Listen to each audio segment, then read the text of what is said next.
Good afternoon, everyone.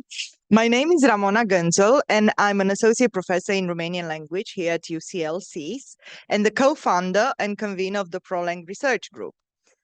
I'm also an academic coordinator for the online language evening class program offered here at CES. We offer 18 languages from the region. Thank you, everyone, for being here today. Thank you to all speakers for your presence, both here and online. And I'd just like to say a few words about PROLang. PROLang stands for Policy Research and Outreach in the field of language-based area studies, with particular focus on languages of the Central, Eastern, Southeastern Europe and the Baltic region that we cover through our degrees and evening classes. PROLang is the newest interdisciplinary initiative set up to represent and bring to spotlight language-based area studies in an outward-looking way. The main aims of PROLang are to provide the forum for colleagues from the UK and partner universities and beyond to collaborate on interdisciplinary research topics with languages at the core, to interact with policymakers, practitioners, and the public in order to aid and inform wider debates in language-based area studies and cultural, economic, political, and sociological research, to ensure that languages remain in focus in the post-Brexit landscape, to pay special attention to decolonizing the curriculum for language courses by ensuring minorities of any kind are well represented, as well as to create balanced multiple centers of interest, to increase the esteem of CES as a global leader in language-based area studies. A few words about tonight's event. This is the second postgraduate event organized by PROLang following last year's event on postgraduate research on Polish. We are very happy to have 12 presenters from the UK, Europe, and China universities here with us tonight. Your research is important. We are also honored by the presence of Professor Emeritus Denis Deletant. Denis is Emeritus Professor of Romanian Studies at University College London, where he taught in the School of Slavonic and East European Studies between 1969 and 2011, sorry. Yeah. Denis was made an officer of the Order of the British Empire in 1995 and was awarded the Order of Merit with the rank of Commander for services to Romanian democracy in 2000. He was awarded the Star of Romania, Romania's highest civilian honor, by President Klaus Iohannis in 2016 for his activity in the promotion of Romanian history, language, and culture. Denis holds honorary doctorates from the universities of Cluj, Sibiu, and Târgu Mureș. He was a Rosenzweig Family Fellow at the Center for Advanced Holocaust Studies at the University at the United States Holocaust Memorial Museum and was Professor of Romanian Studies at the University of Amsterdam from 2003 to 2010. He served as visiting Ion Rațiu Professor of Romanian Studies in the School of Foreign Service at Georgetown University, Washington, D.C. from 2011 to 2020. Denis is currently a Public Policy Fellow at the Wilson Center in Washington. He's the author of several monographs and volumes of studies on the recent history of Romania. His most recent study in English is Romania under Communism, Paradox and Degeneration, published in 2019, and other recent titles include Romania 1916 to 1941, A Political History, 2022, and an autobiographical memoir, In Search of Romania, which appeared in 2022 as well. We also have here Professor Martin Maiden from University of Oxford and online Professor Adam Ledgway from Cambridge University. Thank you for being here. The convener for the event is Jack Dean, first-year PhD student here at CES, who will also present. Jack will shortly introduce our speakers and run the event. Jack obtained his MA in Central and Southeast European Studies from CES and his BA in European Politics from King's College London. Jack's primary research is on medical populism, drawing from both medical sociology and medical anthropology. Outside of this, his research interests also include populism and populist rhetoric more broadly, state, public, and political response to crises, the politics of foreign policy, and the politics of foreign policy. I hope I said everything, Jack. Yeah, thank you. So just a few words about how we organize the evening. We divided the event in two sections with a break in between where you can grab a glass of wine and some snacks and conclude with a short mingling reception over more wine. This is a crucial time for the whole world to connect and collaborate long-term through educational endeavors that impact our world. And this is what we're doing here tonight for Romanian research around the globe. We will have a question and answer at the end. For the audience online, please type your questions in the Q&A box. We will answer them at the end. And just for everyone to know, this event is being recorded, and it is a pleasure to be here with you all tonight. And thank you for presenting through PROLang. I will now give the floor to Professor Deletant. Well, thank you, Ramona, for inviting me to speak. I'll say a few words about the history of teaching Romanian and Romanian studies, and then move on to, I'll move on much later to answer questions if you have any. But my association, as Ramona has said, with Romanian studies, with Romanian in particular, began in 1965 when I enrolled as a student at CEIS and UCL, and I studied French and Latin and Romanian. And then I did a subsidiary in history. But in fact, my interest had been, in fact, spiked, I would say, by my readings of Marxism, Leninism here at CEIS and UCL, and the fact that Romanian, being a Latin-speaking country, presented itself to me, at any rate, as something of a curiosity. I was interested to see how a Latin people dealt with, if you like, experienced communism. And so my interest in the language, the Latin roots of Romanian, coincided with an ideological interest in communism. And that led me to spend 4 years studying those subjects which I've just mentioned at UCL / CEIS. I graduated in 1968. At the beginning of 1969, I went to Romania as a British Council scholar and studied early Romanian literature. By early, I mean the early part of the 17th century. Again, I think it demonstrates the interest I had in Romanian philology and linguistics, which is why I was appointed at the end of my stint in Bucharest in 1969 to a post, assistant lecturer in Romanian language and literature, which I kept and then developed through various promotions right up until 2011, when I retired as a professor of Romanian studies. You're interested here very much in postgraduate studies, as I can see from the generous introductions that Ramona has given me. And I thought I just might say a few words about postgraduate studies in Romanian in that period. In fact, they were very limited because of the political dimension of the contacts between Britain on the one hand and Romania and the other countries of East Central Europe or Eastern Europe at the time. It would have been impossible to organize in the 1970s and 80s a gathering of this sort because of the need for visas on both sides, both visas for students coming from Romania or coming from indeed the other East European countries. If we were talking about Poland or the Czech Republic or Czechoslovakia at the time, it was just so difficult to overcome these bureaucratic obstacles that we were unable to organize an event of this particular nature. And so when we did, in fact, have the odd postgraduate student in Romanian studies, it was very much a rarity. And their, in fact, interest was restricted by their inability to go to Romania. It just wasn't easy to get a visa to go to Romania, to stay longer than, say, a month. If you wanted to stay more than a month, you have to have special permission. And of course, this was also a problem for those citizens, British citizens in particular, who needed a financial help because there were hardly any grants apart from the one British Council postgraduate studies grant that existed from 1966 up until really 1990.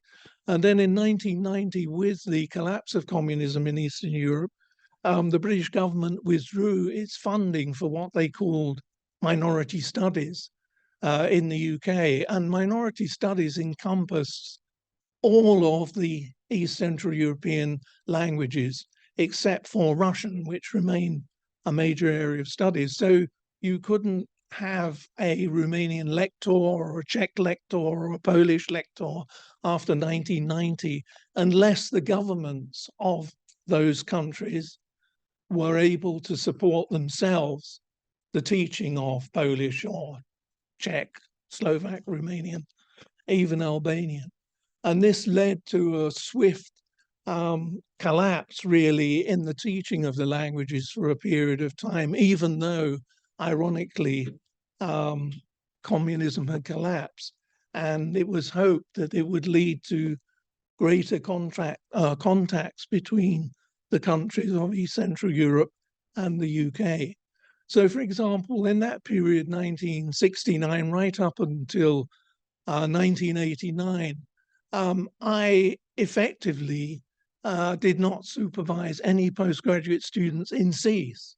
What I did do was I frequently was asked to be an external examiner for other universities, in particular Oxford University, to help with the examining and unofficial supervision of students in Oxford. And there were several who actually completed DPhil degrees in Oxford with the help not just of me, but of other specialists from British universities around the UK. So there was a combined effort, a pooling of resources, if you like, to help those students who were interested in postgraduate studies between 1969 and down to 1989. After 1989, there was a trickle of students who began to take up Romanian as a postgraduate degree, as a DPhil or as a PhD, depending on the university we're talking about. So I actually then began to supervise students in CEAS, one of whom was Alex Drees-Francis, who's now professor at the University of Amsterdam. He was one of my students. There were numerous others. There was Christina Bejan from Oxford, whom I supervised under this joint supervision program, who went on to teach and still does teach in Northwestern University in the United States, and a number of others whom I've kept in contact with since 1989. But it's really thanks to the efforts of Ramona here as a lectress, who was then promoted to a permanent position in CEAS after 1990, that we begin to see Romanian language taught on a permanent basis in CEAS. My role was more on the historical side, because I was asked after the retirement of Professor Hugh Seaton-Watson in the early 1980s to take on the teaching of Romanian history, and that's where my focus resided for financial reasons. The person who succeeded Hugh Seaton-Watson, who spoke beautiful Romanian, having visited the country in the late 1930s, his successor as Professor of Russian History didn't know Romanian, which is why I was asked to take over the teaching of Romanian history, and why, in fact, my research interests diverged away from Romanian language and literature and were focused more on Romanian history and politics, and became very involved with Romanian dissident writers in the 1980s, with some Romanian sociologists, to the extent that they were able to carry on teaching, because the teaching of Romanian sociology was banned under Elena Ceausescu in the 1980s. But I did go out to Romania. I was able to go under the various Romanian-British culture agreements and help Romanian studies, Romanian sociologists do their field work, especially in Transylvania. And of course, that generated a close contact with sociologists, political scientists in Romania, who again had great difficulty pursuing their studies. I can answer more about my activities teaching in CEAS after, or in the early 1980s, and then after 1990 in a Q&A session, because I don't want to take up too much time. There's a lot that can be said, but I think the major thing is to bear in mind this watershed that 1989 provided with not just the teaching of Romanian, but the teaching of all of the languages in East Central Europe. Polish is a major exception because the Polish community throughout the 1960s, 70s and 80s subsidized themselves the teaching of Romanian. If you can imagine, I was head of the East European department in CEAS on 3 occasions. I did serve on 3 stints of 4 years. And once a year, we had more than 100 teachers of Polish language in that period coming down. They were in this Polish Saturday schools, and they came down to London once a year, and we had this 2-day conference in CEAS. It was unique. If you can imagine 100 teachers of Polish language and literature in Saturday schools. So there were several thousand Polish students who studied even in that rather bleak period of the 70s and 80s. And CEAS was really a major source, together with, as I say, the effort made by the Polish community in the UK to support Polish teaching, the teaching of Polish literature. Not so, sadly, with the other languages of East Central Europe. So I'll break off there, Ramona. Thank you so much, Dennis. That was very nice. So I'll just pass on. So thank you for the introduction and the kind words from Ramona, and thank you, Dennis, for your talk. It was very interesting. We're now going to turn to the online speakers, the first of whom is Liu Jianrong from China. So if you please bear with us while we switch to the online speakers. Hello, everyone. Can you hear me? Yep, we can hear you. We're just switching the screen over now. Sorry. Apologies, we're having some slight technical.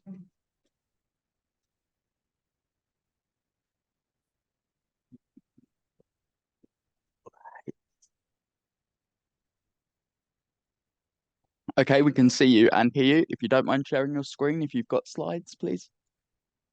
Yes. Okay, wait a moment. Yes, can you see my slide? Yes, we can. Thank you. Okay. Can I start? Yes, please feel free to start. Okay. Thank you. First, thank you, Ramona. Thank you very much for inviting me to participate this meeting. It's an honor for me to be here, and Dr. Deletant. So I will start my presentation. Today my topic is deviation analysis of Chinese students in the process of learning Romanian phonetics. And my presentation will include the following aspects. Firstly, I will briefly compare the similarities and differences between the phonological features of Mandarin and modern Romanian.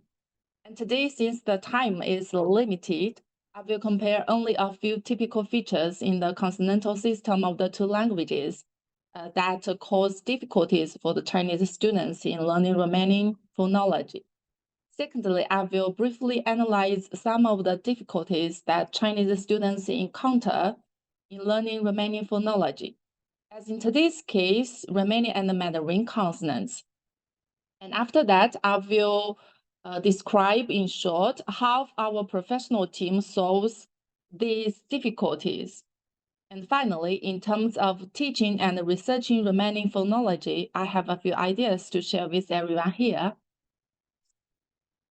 And before I begin, let me briefly introduce the history of the Romanian language program in China. Beijing Foreign Studies University, the university where I study now, offers an undergraduate program from 1956 and a master's degree from 1988 and a doctoral degree from 1999. And at present, with the Belt and Road Initiative, there are now 7 universities in China that offer Romanian language majors, as shown in the feature. And the second one, Beijing International Studies University, from 2016 is the university where I work now. And next, in this slide, I have compared several sets of consonantal similarities and differences of the two languages, as shown in the picture. Let's look at the chart together. The first line is the Romanian for Romanian, and the second line is for Chinese, not of course Mandarin. We can see from the chat, we can see that one, Mandarin doesn't have voiced consonants b, d, and g, but these three letters and their sounds, but Mandarin has these three letters. But their sounds are different from those in Romanian. We can see that in Mandarin, these three letters are read as b, d, g. Sorry, it appears that your mic, your slides aren't sharing with us. They're not moving along. Oh, it's not moving. Yes. No. Yes. What happened? Let me. It's still on the first slide. Okay. So this way it changed. Yes, it's changed. Thank you. Okay. You don't mind sharing again? Yes. It works. Perfect. Thank you. Okay, It works okay. now. This chart. Okay. I will. Okay. So sorry for the. Okay. The first line is for Romanian, and the second line is for Chinese Mandarin.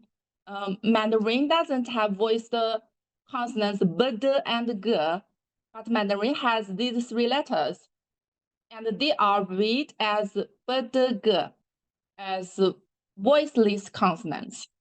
And the second conclusion is that in Mandarin, b, p, d, t, g, k are different phonemes, not allophones as in Romanian. And in Romanian, these are allophones. For example, in Mandarin, pa, which means crow in English, and ba, which means pull up in English, they are totally different with different sense. And three, Romanian has both voiceless consonants and voiced consonants. B, d, g, g. They are different phonemes. For example, but and but, dada and dada. And four, in Romanian, b, d, g. These three have allophones including p, t, k. For example, in these words, but, not but, and cup, and cup. And in this slide, I will show you some difficulties encountered by Chinese students in the process of learning Romanian phonology, caused especially by differences showed in the last slide. For most Chinese students, since Mandarin doesn't include Romanian phonemes b, d, g, that means their phonetic database only includes b, p, d, t, g, k. Thus, it's hard for them to make differences between phonemes b, d, g, g.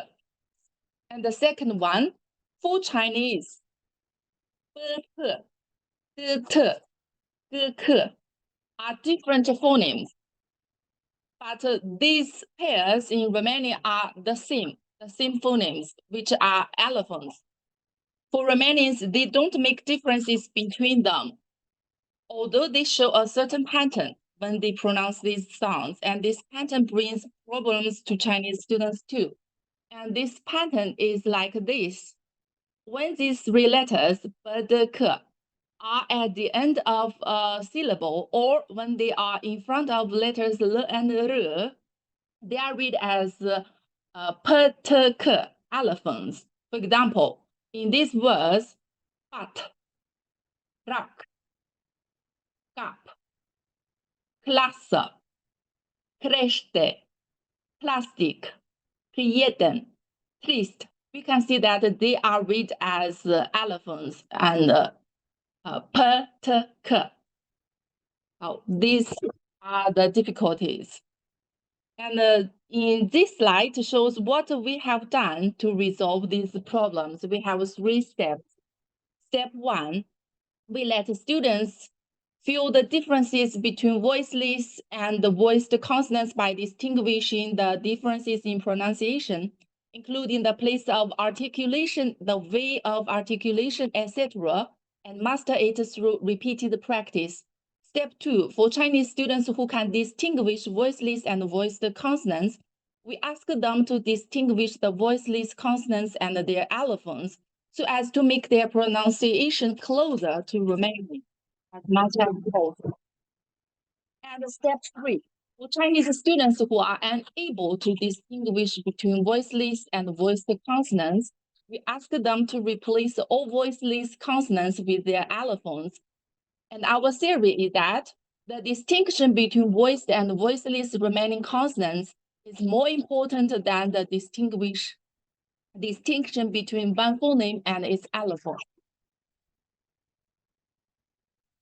And at last, I have some ideas to share with you all. First, regarding with phonological teaching, for confusing sounds and sounds that are not found in resource language system, it is important to learn the correct way of pronouncing sounds instead of just imitation.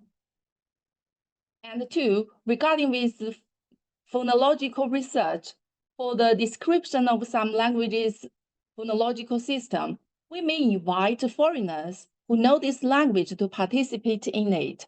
For example, Romanians don't make differences between p and b, and p, while Chinese do. That's all. Thank you. I'm very glad to be here today to share my thoughts with all of you. Thank you. Thank you.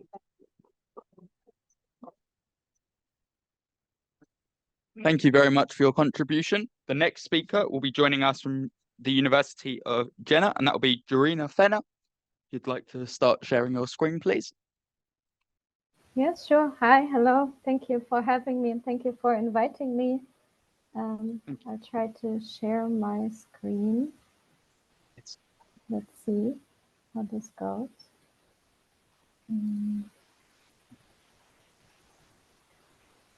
Okay. Sorry. I'm in the browser and it's a little different, but I think now you should be able to see it, right? Yes, we can see. Yes? Okay.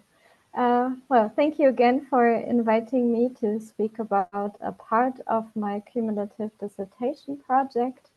Well, I'm also a rarity, so to say, in Germany because I do my PhD in Romance languages and linguistics at Germany's only chair for Roman studies, Romanian studies, which is at Jena University.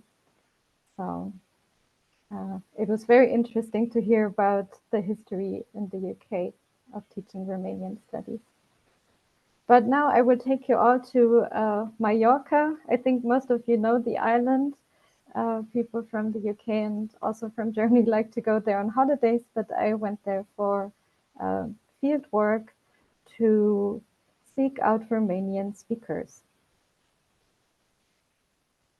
And well, I'm going to talk briefly about Romanian in Spain and Mallorca and also the research context, and then introduce the concepts of language domains and language attitudes, show you some preliminary results and also some first conclusions that I draw from my material. very briefly, I'm going to talk about Romanian migration to Spain, although I was generally interested in Romanian speakers. Unfortunately, I didn't at the time meet any speakers, for example, from Moldova of Romanian. So since the Romanian migration to Spain happened in stages since the 1990s, and they're actually currently the second largest group of migrants in Spain, but they used to be the largest group at one point as well. Motives for migration to Spain are described differently, but repeating motives are listed here. And one that interested me particularly as a linguist was linguistic similarities.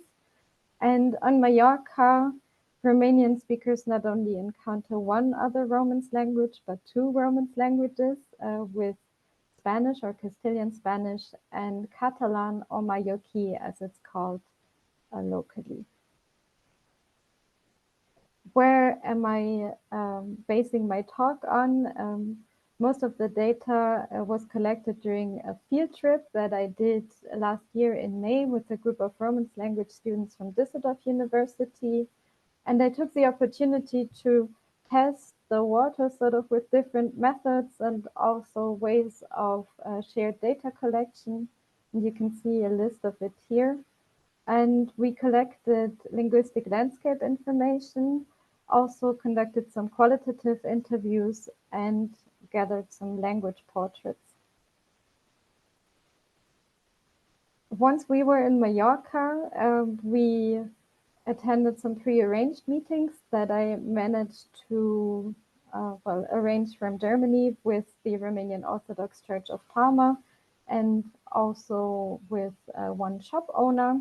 And the rest of the time we sort of followed a more explorative approach. So we were following traces that we found on the internet just as much as recommendations for Romanian shops, restaurants, bars, cafes, and churches.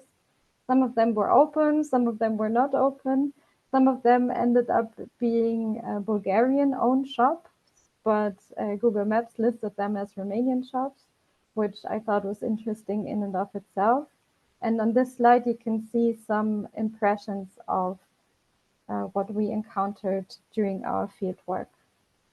In the end, we conducted 4 semi-structured group interviews in Palma and Port de Pollença of 20 to 90 minutes each, with Romanian speakers who were already pretty established on the island and had been living there for several years, and were roughly aged between 25 and 55. I also have some more material that I'm not going to talk about today, but I also have some photos of the linguistic landscape that you will see from time to time, and also 2 language portraits with Romanian L1 speakers that were university students. 2 themes that came up regularly were in the material were that of language domains and language attitudes. And as I know that not all of us are sociolinguists here, I will briefly explain them. Language domains are defined by Holmes and Wilson in a glossary entry as involving typical interactions between typical participants in typical settings. And typical settings can, for example, be family, friendship, religion, workplace, and education. But it's important to mention that actually these settings can intersect and they also don't have to be stable. So for example, for some of you who are attending today, this could be part of your workplace, but it could also be part of your education, or it could be both. And the notion of language attitudes is often measured in 3 dimensions, that are feelings, beliefs, and behavior towards languages and their speakers. And also here it has to be said that these can intersect. They can be more pronounced or less pronounced. They don't have to be stable, but they give us, a way to structure what we hear in the interviews about language attitudes. Now to some preliminary results from the interviews that I did. Romanian speakers in Mallorca use Romanian in the domains, in private domains, so in the family in Mallorca and in Romania with Romanian friends, and also in their social media and traditional media consumption, and also as part of their religious expressions if they're practicing any religion. All of them, if they had children, expressed the strong belief that it was important to pass the language on to their children so they could keep up connections with their family in Romania. And they were all very much surprised at outsiders wanting to learn Romanian.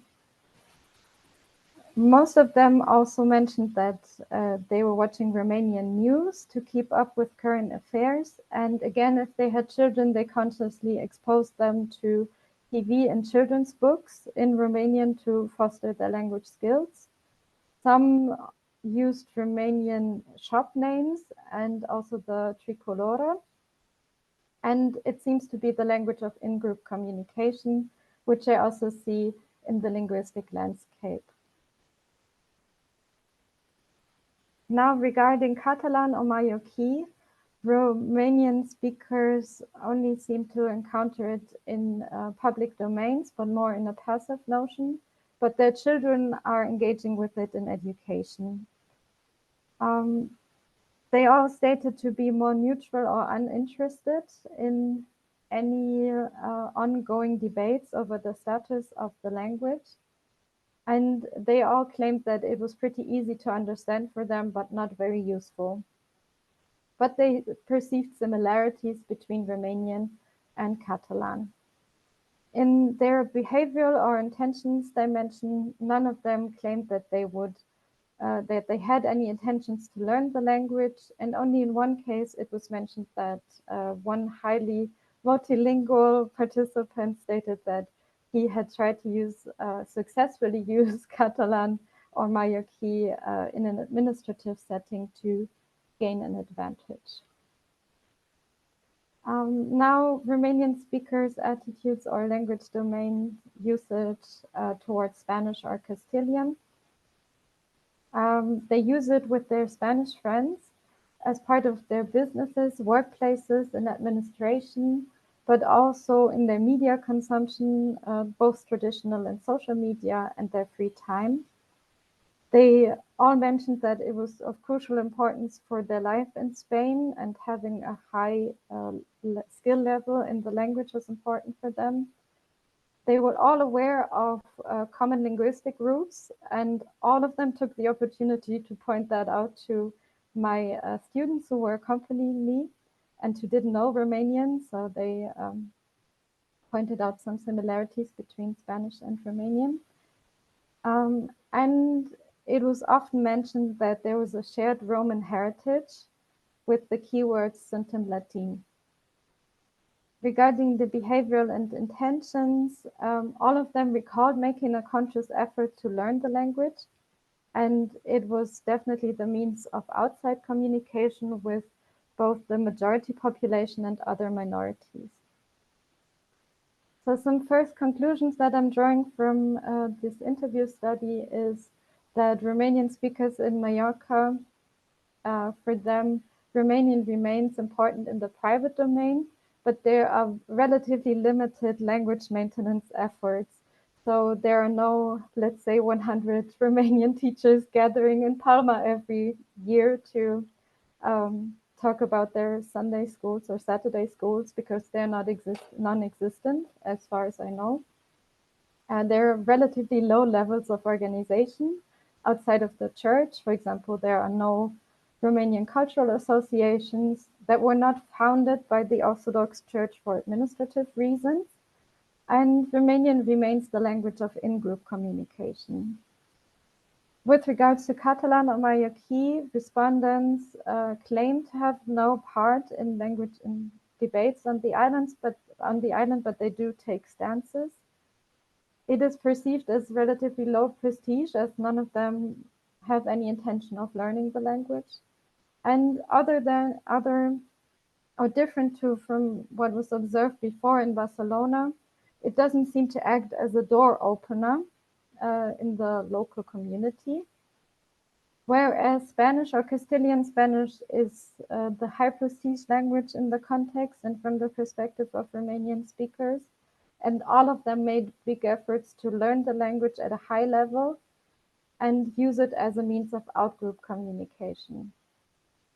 And the shared linguistic and also cultural similarities are used as a means for reasoning a sense of belonging in the island and also the local society, so to say.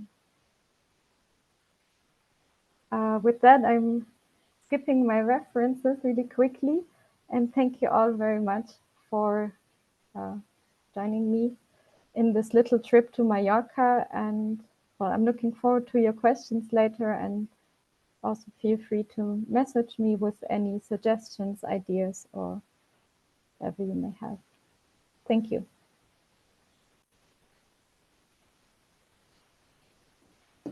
Thank you very much. For the next talk, it will be Adriana Yaremchuk, calling in from the University of Western Romania in Timișoara. If you'd like to share your screen, please. Hello everyone. I'm Adriana Yaremchuk from West University of Timișoara, and I'm very happy to participate in this event.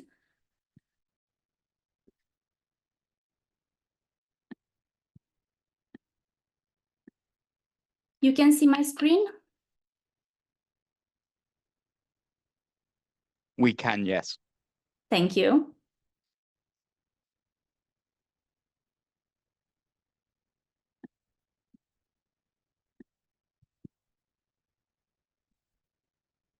My communication is called the translation between necessity and opportunity. The concept of translation has been around since ancient times. We can talk about translation if we refer to the aftermath of the event presented in the myth of Babel.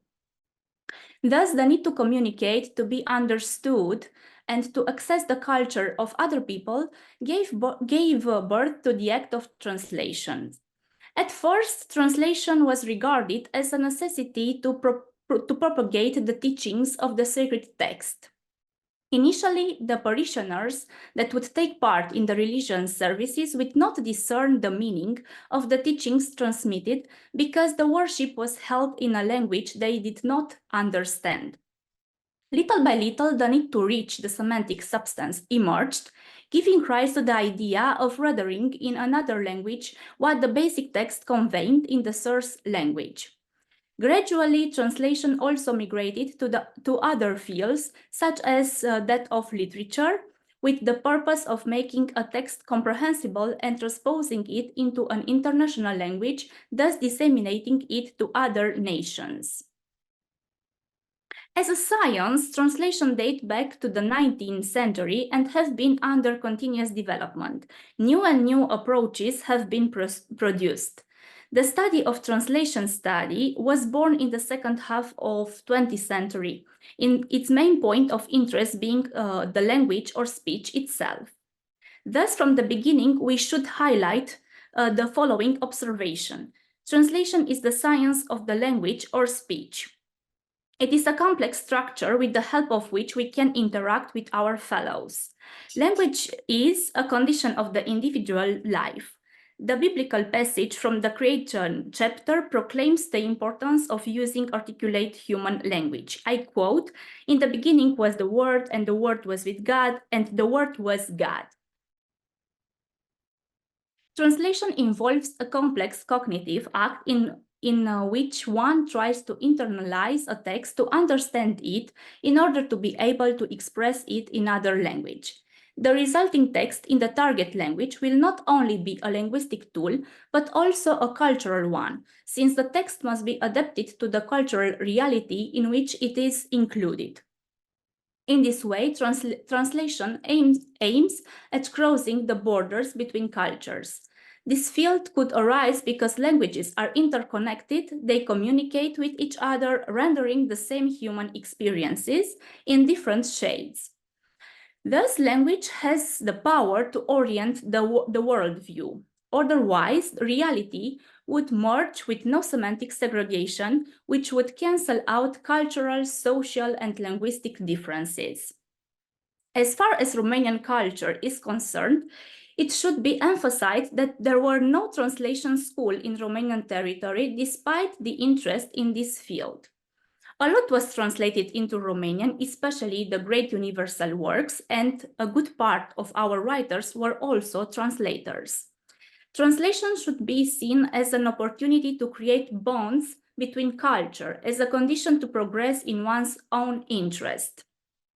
Over time, there had been different perceptions of translation. Mihail Pogălnicianu considered that them can be dangerous because they kill the national spirit in us, and translations do not make a literature.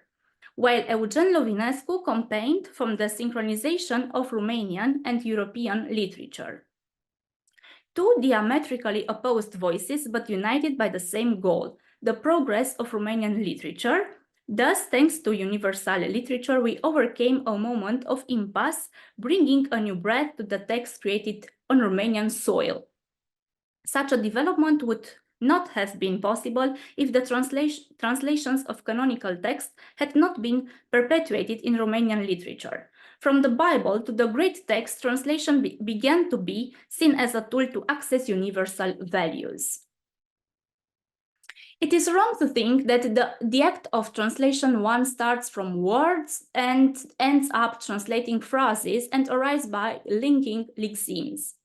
It is not translated word for word, but meaning for meaning.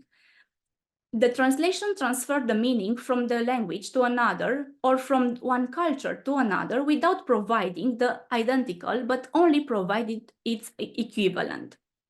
It is equally important from the translation process to be seen as a chain activity. There is the reporting to the whole, which will turn out to be an integral translation. Nowadays, the biggest difficulty faced by a person who wants to make a good translation is the possibility of expressing a communicative flow through a multitude of alternatives. They seem at the first glance synonymous, but each time different semantic nuances appear because absolute communication is never possible. There are always losses from no two people have an absolutely identical understanding of lexical meanings and rhetorical elements. Initially, the preferred approach was the literal translation. This was rooted in the desire not to neglect the source text and not to stray too far from what was expressed. While the translation of the Bible involved obstacles in the attempt to convey the essence in language B, since a misunderstanding of the essence of what was expressed in text A led to an alteration of the word of God. Over time, the methods have diversified, which has led translators to opt for suitable variants in order to properly transpose the text from the source language to the target language. For success of the translation, the translator rely on methods, procedures, technique designed to guide them in the translation process. Even if translineology is an increasingly popular subject and the methods and theoretical apparatus are constantly developed, translating means more than that. In other words, most specialized translators do not perform the act of translation only through the successive application of methods, but they represent a mix of knowledge, competence, and culture.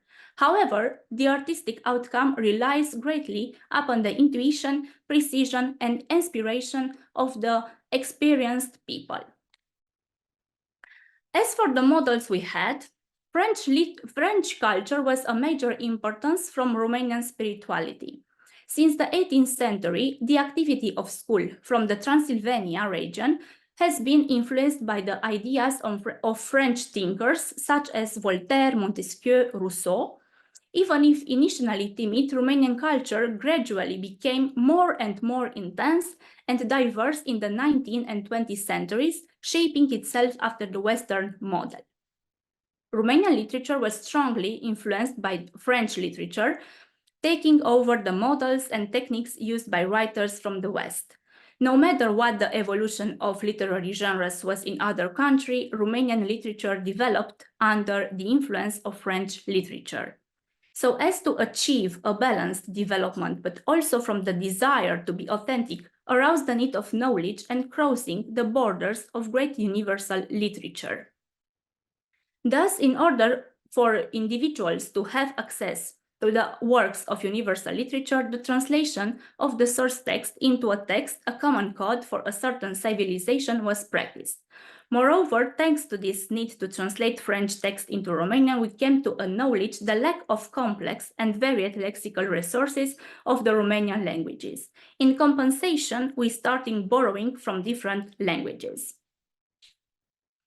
Today, French literature no longer enjoyed the same privileged status among translators. Moreover, it occupied a leading position under the installation of the communist regime.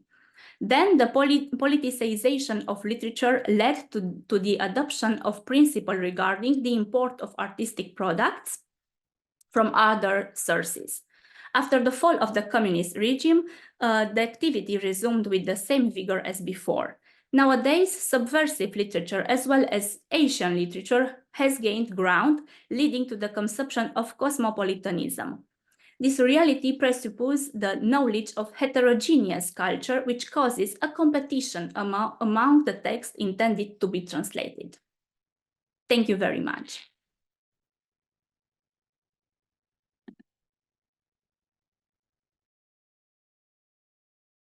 Thank you very much. We'd now like to move to the in-person speakers. If Inga, Fabian, Stefania, and Anna could please come up to the stage.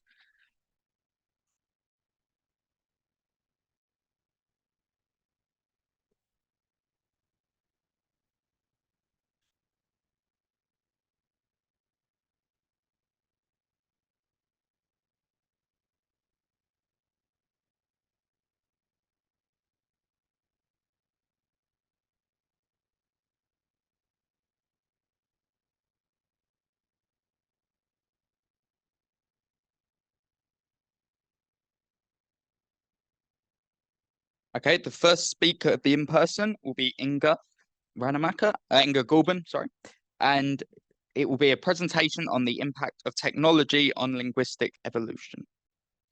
Thank you. Thank you. Yeah, everyone here has an interest in the topic of the research. I do consider my topic, and I really hope this topic would be interesting also for you. I come from more of a practical area.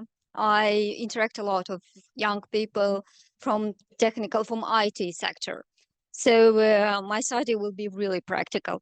And my study examines on the different aspects of language, how the language shifts from one type of communication, how the language is changed, and especially in the modern world, under the influence of different platforms, digital platforms. Examples will be brought mostly from the IT sector, because I interact a lot of IT people.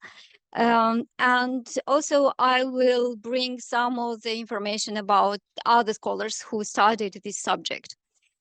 So the impact of digital communication on language evolution has captivated attention from the very beginning, since the first GSM appeared, since the first mobile phone appeared.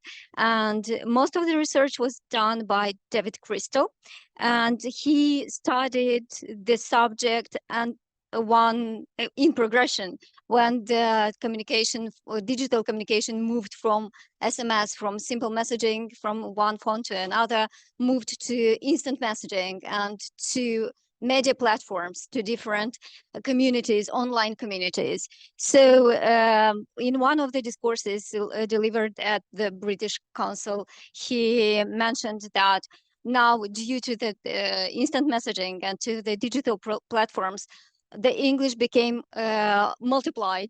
It's already English is not English. We might also say this with our language, with Romanian language. It already became many Romanians, depending on the language, depending on the interest and on the hobbies of the people who use that language. Other scholars who studied that, for example, Caroline Tag, in her book, The Discourse on Text Messaging, she demystifies the perceived divide between the online and offline communication. She emphasizes that issues raised about digital communication shed light on language use and practices in general. So the linguist interventions in this area have implications on linguistic in general. So how the language changes, these lead to social changes at the same time. She brings some examples about and she makes a joke about our relationships. They become shorter because the messages are shorter. So this is just a joke, a generalization. I really hope it's not that. Similarly, Deborah Tannen, she social linguist, she also says that digital communication and interpersonal relationship also interpersonal relationships are also used by the way we communicate with each other. The more close relationship is, the more logograms, the more digital communication we use, the more emojis we use, because we are tempted to trust the person we are communicating with, that we are not being judged. So Viorica Marian, another famous linguist, she also highlights that we are influenced by the digital communication, and it also goes further, have research that it impacts our cognition. Already it goes beyond the linguistics a little, but also other studies were made by other social linguists. Some linguists as Lydia Para, Klaus Bauchmann, Sebastian Andrei Labish, and others from Republic of Moldova, my coordinator Viorica Molia, and other linguists, they also say that digital communication changed a lot the pattern of communication, and not only the linguistic patterns, but the way we interact with each other. The purpose of this study was, this is a part of my PhD paper, and I'm interested in language hybridization and schematization, and how linguistic behaviors, especially in the Republic of Moldova, because we are a former Soviet Union country, and our language was really influenced by Russian, and now it still remains, the influence is still felt in the communication among young people, not only among people who are, let's say, with more experience, not older. So, but it still remains as a lingua franca among communities, among minorities, like Gagauz, Ukrainians, and Bulgarians. They use Russian as their first language. Their second language is for sure, but they also use Russian as their first language. Some people, some Gagauz people, for example, one of my friends, they don't speak their native language. They speak Russian as their first language. And Romanian in the Republic of Moldova is really influenced by Russian on the sound level, on the phonetical level. And the vocabulary was augmented. Sometimes it was replaced. Some words were replaced just because we didn't have during the Soviet period, we didn't have materials in Romanian. So we replaced the words and we switched to Russian language, especially when we are talking about technical language, professional language. So the latest discoveries in technologies, as with AI incorporated in it, significantly changed the language, and it shifted from Russian influence to the English influence already. Now on the slide you see one of the advertising for a course. It's taken from one of the job seekers communities on Facebook, and they use terminology just to address to the right people who speak English mostly and who know what they are talking about.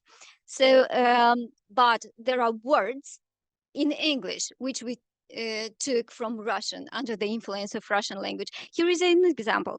Dacă guvernul Sandu, Maia Sandu, the president of the Republic of Moldova, nu dă bani pentru bursă, a puteți să ne ducem în IT-niș. The word IT-niș is taken, the English word taken from Russian, which in Romanian would be IT-ști, not IT-niș. In Russian, it'd be IT-șniki.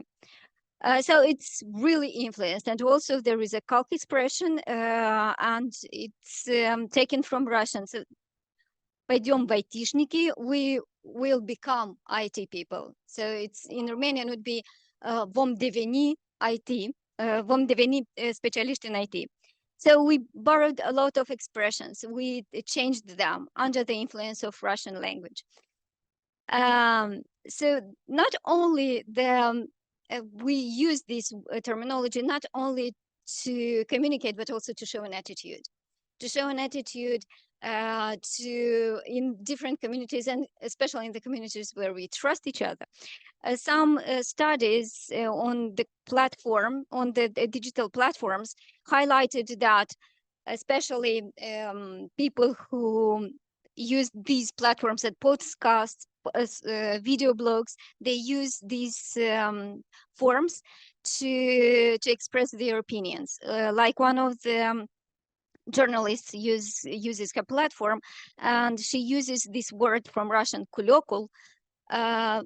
It's a bag from Russian, just to show her attitude to one of the major scandals in Moldova, which happened on the really high level among the politicians. So it will be perpetuated just to show the attitude, just to show to the level of where they place these people, where they see them, that they are placed in the society. Instant messaging, on the other hand, because they are really fast and it requires fast response, so these kind of platforms, these kind of communications are filled with terminologies, with logograms, abbreviations, and even abbreviations are also pretty much used from Russian. Like you can see here, I don't know, it's abbreviation from English and immediately followed by a Russian word brat. Most of the expressions will be slangs in this kind of communication. For example, спасибо, thank you, from Russian, давай, come on, also from Russian, and other slangs which are given here as an example. I'm not going to read them because they are mostly transferred from Russian and not pretty much for this audience. So other online communities are used, like social communities, social groups like Facebook, Twitter, Reddit. They mostly use schematized language, and they break the rules and barriers just to ask for action, just to ask for collaboration, like using the hashtags, borrowed words, or challenging the norms, just to I have an example here from Facebook, Me Too Moldova, the movement, the worldwide movement. Hashtag Read My Lips Moldova, they are just calling for actions, calling for collaboration, and to involve in different activities.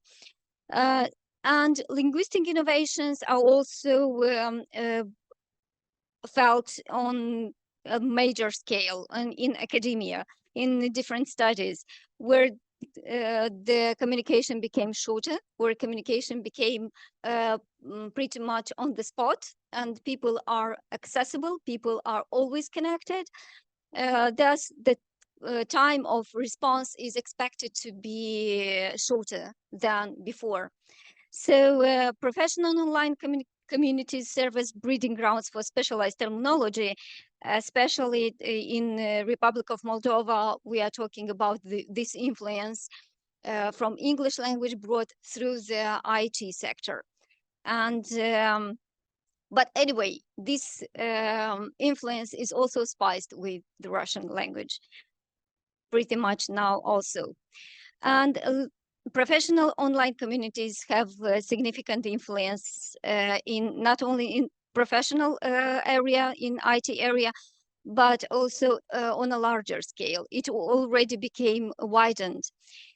I'm okay, thank you. So, but the professional communication became more familiar, more to close to bring closer to people. So a job posting previously would sound really blunt and professional. Now a job posting is made more like to show that we are friends, we are welcoming you, and we are here a community. So the words here, the linguistic dynamics shifted from a professional language more to a familiar language, to more using different and breaking the norms of communication, of language, sorry. The norms of translations also were broken in media, and also media is playing a pivotal role in shaping linguistic trends in Moldova, in Romanian language. Through the television, through media platforms, the media disseminates linguistic patterns and also just to reach to the public who are so to say younger, from a younger generation, because younger generation, they don't watch TV, so TV moved to, they don't read newspapers, they don't read journals, so it moved to the online platforms, and they started to use different patterns of communication which are more used by young people, and it immediately started to be used by already an older generation. So people who don't speak English at all, they will use in their communication like LOL, or laughing out loud. People don't speak English, but they will use this kind of abbreviations just because they know the context where they were used, and they match this kind of words, this abbreviation. So they PLS, please, they will also use this kind of words. But young people who don't speak Russian, they will just use this slang. So on the other hand, one generation influencing the others with their through digital platforms. And anyway, with the language is shifted from lingua franca, from Russian language to English language in Moldova now. And just to show that you are a part of a community, the language will be deliberately changed, will be a cognitive choice. It won't be just a way of communication, it will be a way of positioning themselves. So the social linguist William Labov made a really great research on Portuguese communities and Indian communities in New York City. And he used even the words of linguistic market just to show that like we are going to the market and choosing what we like to eat. So the same people are using the language, what language they choose to use when they are in public or when they are in their family. Like the previous speaker said about Romanian language in Mallorca, it's a deliberate choice. Anyway, we really like to keep the roots, and we might use these platforms in a positive way, just to maintain, like we are doing now. Thank you. Thank you, Ramona, for organizing this. And I know how difficult it is. So to keep the heritage, to keep our national heritage, and not to shift too much to a hybrid way of speaking, just to make sure that we still understand each other, that we are keeping our roots. There were researchers made by Guy Deutscher, by Lera Boroditsky, and other social linguists who assure us that despite the influence, despite the digital platforms and the shift in the modern world from one to another, we will still be, we will still keep our roots, we will still understand each other, because we will keep our heritage. So in conclusion, the evolution of language, we might be sure of one thing, that the only thing that will be stable will be the change. So we might not escape that. To use the digital platform, we might be angry about the digital platforms, about the way we communicate, about the languages changed, but having a positive attitude and using these kind of platforms to maintain our heritage might help us a lot, and also might help the younger generation not to shift a lot to the hybridized communication. Thank you.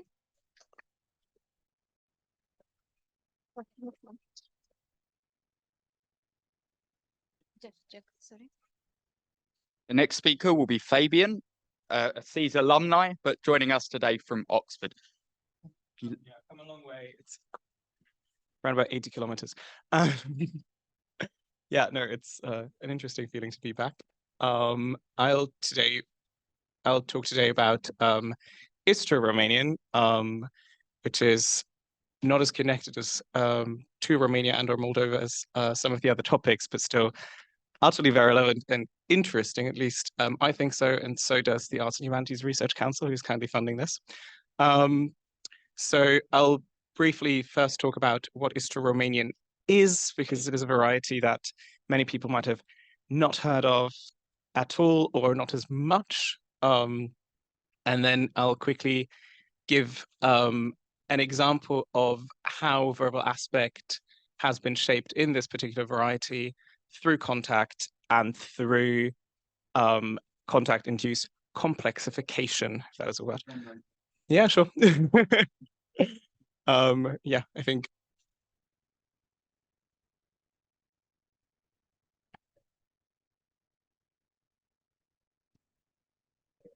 Perfect. So what is Istro-Romanian? There's this wonderful map that I think anybody who talks about Daco-Romance will have used in one or more presentations. But it shows you quite nicely, or it's just remember what you just saw. There is a large blue spot, which is what I will call in this presentation Daco-Romanian, which most people just call Romanian.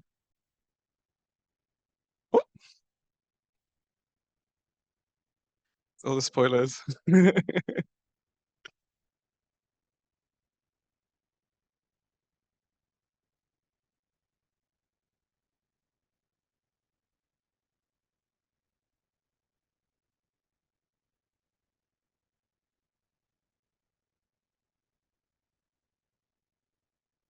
Yes, so we have a language family, which is Romance, which everybody is probably familiar with, right? It contains languages, or languages a part of it, such as Portuguese, Spanish, Romansh, and the like.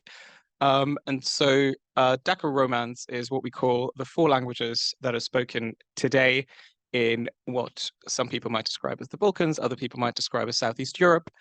And so the big blob that I've already mentioned, that is what people generally call Romanian or Daco-Romanian, which is by way, not only by geographical distribution, but also by number of speakers, the largest.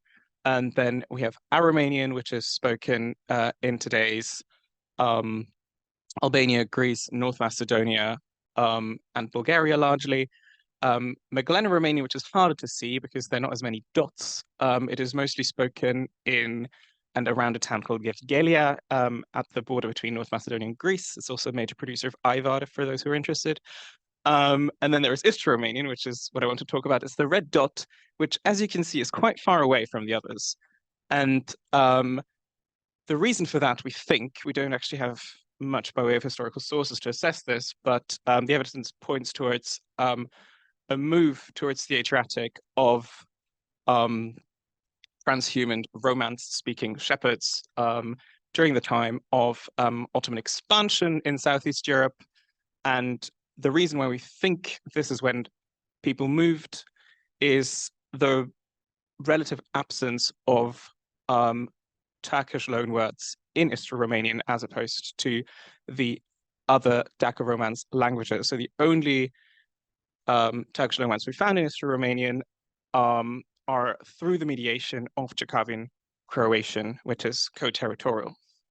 And although it's a very small language, we have around about 150 speakers, and they're all 60 years and older. I think there is one person in their 50s, but yes, not a great outlook for linguistic vitality. Anywho, at any rate, they divide into 2 dialects. One is called Vloshki, which is spoken south of Mount Uchka, and the other one is called Zhejanski, after the town of Jena, where these speakers live, which is north of Mount Uchka. There is now a tunnel through this mountain. There is still very little communication between the 2 speaker communities. Now, verbal aspect is something that people might know about from Slavic languages. We love to talk about it. In Romance, it is also very interesting as a topic. In brief, it is the way we internally structure temporal relations with verbs. So you can think of kind of the absolute structure, temporal structure, which is tense, right? Which is something is happening now, whether it has happened already or whether it will happen. Verbal aspect is more concerned of whether an action is taking place over a long period of time, punctually, whether it has a so-called telos, so whether it's coming to a natural end, whether it has an imposed end, whether it's a repeated action, or whether it's an ongoing action. And various languages have various ways of encoding this, and also various ways of slicing up these different possibilities and lumping them into categories. And interestingly, Daco-Romanian and Chekavian Croatian have two very different ways of encoding this. So what Daco-Romanian does is very simple to other Romance languages. So we use tense, which is a form of inflectional morphology, to encode verbal aspect. Most importantly, verbal aspect is only really encoded in the past tense. In present and future tenses, it is encoded through other lexical means, right? We can use adjectives, adverbs, we can use all kinds of constructions. But in terms of how the verb is concerned, we have a periphrastic perfect tense, we have an imperfect, we have a simple perfect tense, which many Romanian speakers don't use, but Stefania, for instance, here, she's an avid user of it, so it really should be included. And then we have Chekavian Croatian. So Croatian is a dialectically diverse language, and one of the dialects which is mostly spoken in Istria and the coastal regions is called Chekavian. And so their aspect is encoded derivationally. So we have different words for different aspects, meaning that, and you will see this in the examples, the verb to cook in English really only comes in one flavor, to cook, whereas in Chekavian, it can be skuchat, to cook once or to cook to an end, kuchat, to cook generally or to be cooking, and kuchivat, to be cooking repeatedly or habitually. So we have these two systems, and see how they kind of target different things. So one of them is derivational morphology, as I said. The other one is inflectional morphology, which, I mean, they do exist on a spectrum, but these are very much different parts of that spectrum. Now, Istro-Romanian, well, why would you not use both and then add a bit of extra stuff, right? And so in Istro-Romanian, we have two different past tenses in Vloshki. We have a periphrastic past, and see, I'm not calling it perfect because I don't really know whether it's a perfect or not, but I know how it's built of an auxiliary verb and a participle, so periphrastic is okay. And then we have an imperfect, which it might not be an imperfect in the same way as it is in Romanian or other Romance languages, but the label is well known, so we use the label. And this is only in Vloshki. In Jianski, it's only the one. Then we have derivation as well. So in the verbs that were borrowed from Chekavian, we have perfective verbs, we have imperfective verbs, and we have iterative verbs. They look exactly the same in terms of how their morphology is built as in Croatian. As of yet, we're not confident to say whether they do exactly the same things. And then we also have periphrases. And this is really something, so we have so-called iterative or habitual periphrases. We don't really know where it's coming from, as in the auxiliary that it uses is from Venetian. We find the construction as well in Chekavian Croatian and Venetian, at least peripherally, but it really seems to have grammaticalized in Istro-Romanian in a way that it hasn't in any of the contact languages. Now let's look at an example. And so this is quite neat, isn't it? So in Daco-Romanian, also, excuse any mistakes in either the Chekavian or the Daco-Romanian, but ultimately, all of these things mean Daco cooked sausages, right? And in Daco-Romanian, you can see the verb is a găti in every case. In every of the examples, once it's in the imperfect tense, once it's in a perfect tense with an auxiliary, and once it's in a simple perfect. So it's just a simple form, but you can see how the form is different from the imperfect form. Whereas in Czechoslovakian Croatian, right, the tense is the same because Czechoslovakian only really has one past tense, which is periphrastic. So we have an auxiliary, which is a different auxiliary, and we have a participle. But you can see how kuchal, skuchal, and kuchival, they're all different words. You can see how they're etymologically related, right? But what kind of prefix is used and what kind of suffix is used kind of depends on the verb. So we can't really say that this is tense formation in the same way. It really is verbal derivation. And now the big one, the Istro-Romanian. So you can see here, and what is really quite neat about the Istro-Romanian system is that because habitual periphrases, tense, and derivational aspect target different parts of the grammar, it's not only that we have 3 possibilities, but all these possibilities can recombine. So we have a system where an imperfective verb can be either used in the periphrastic past or the imperfect. And we can then recombine this with an iterative, which in turn can then also be in the periphrastic past or the imperfect. The same goes for the perfective and the iterative. Now, the question that arises is, what is each of these things doing?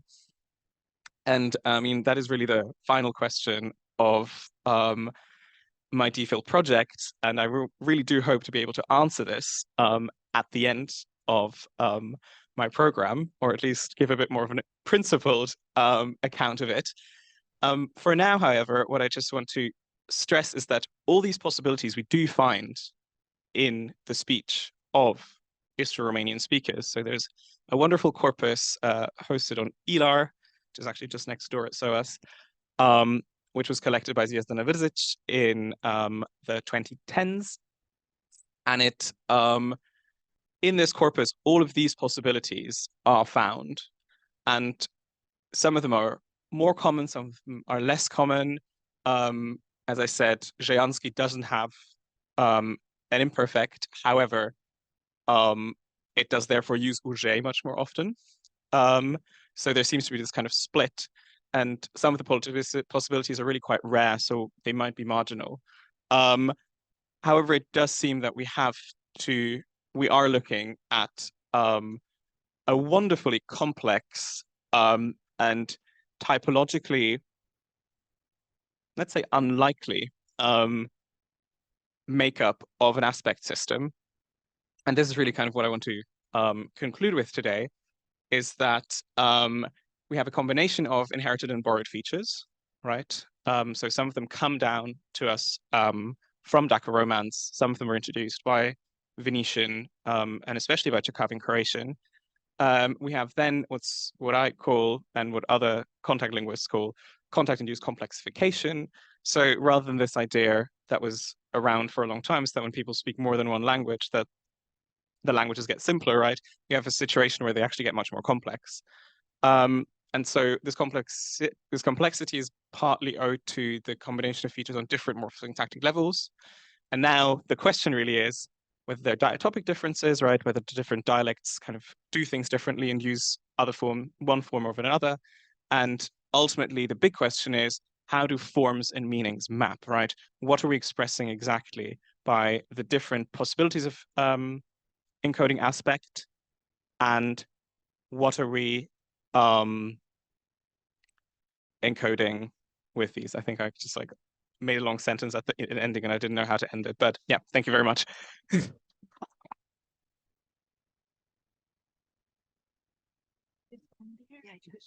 Thank you, Fabian. So we are following with Stefania Costia's When Balkan Meets Latin and Theory Meets Data, the case of Daco-Romance.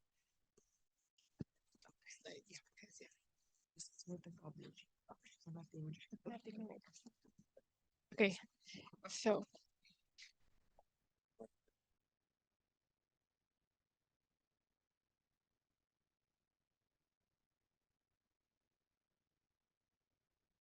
Thank you.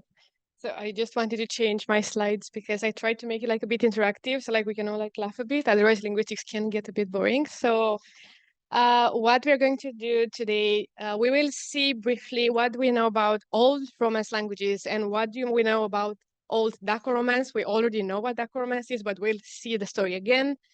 We'll see very briefly what happened in the passage from Latin to Romance, and then we'll move on to what happened in the Balkans because it's where Romanian is spoken. And then we'll see that in the case of Daco-Romance family, we have to mind the gap because between the last Latin attestations and let's say the first text written in Daco-Romanian, okay, I can just like tell you the story in the way. Can you see? Yeah, that's fine. Okay, perfect. So between the last Latin attestations found in Asia and the first text written in Daco-Romanian, we have more than 1 millennium. And at the end, we'll have some brief conclusions. So what do we know about other Romance languages? Well, we have one of the first texts written in Romance, like Placidica-Sinesi there. We'll come back to that in a few minutes. And this is how like the variety spoken around Naples sounded like in around the 10th century. And this is how like Neapolitan sounds today. If you're like a fan of Sanremo, you can scan the QR code. The song is really, really nice. So, like it's written in the Neapolitan dialect. So we know how like, let's say Neapolitan evolved from like the 10th century up until the present day. But in the case of Daco-Romance, again, I won't go over like the whole story, but like as I said, we have no written attestations. We have no idea how Daco-Romance sounded around the 10th century. In case you're wondering, you're no longer wondering, I know because Fabian has a presentation earlier, how Daco-Romance sounds like. And if you are curious to like listen to Eastern Romanian, Megleno Romanian, or our Romanian, you can again scan the QR codes or like I can send you the presentation. I think it's a nice experience to see like how much you can get out of what they are saying. You can really see what's happening, but basically this is like a meme. So like, I'm very happy I can finally use it. So like you have two Dacians speaking. The first one is saying, cum se scrie, sarmi segetuza or zarmi segetuza? And the other one asks, cum se ce? So like they didn't leave us any text. So like we have no idea how they were talking. Anyway, going back to like linguistics, in Latin, Latin had no articles and only one auxiliary verb, esse, to be. And you have in example number 1, you see how like it would sound like. You have seru, se furtum, translated by the slave, and a robbery. You see like in Latin, you have no encoding of the definite article. As you know, in Romanian or other Romance languages, we have a or the in English. What we know is that like in the passage from Latin to Romance, we assist to the grammaticalization, or like the profusion of, we say, definite articles. You have an example from Catalan here in number 2, al mercat. Le here, it's the definite article. What would be in English? The market. So again, no articles in Latin, but we have definite articles in Romance varieties.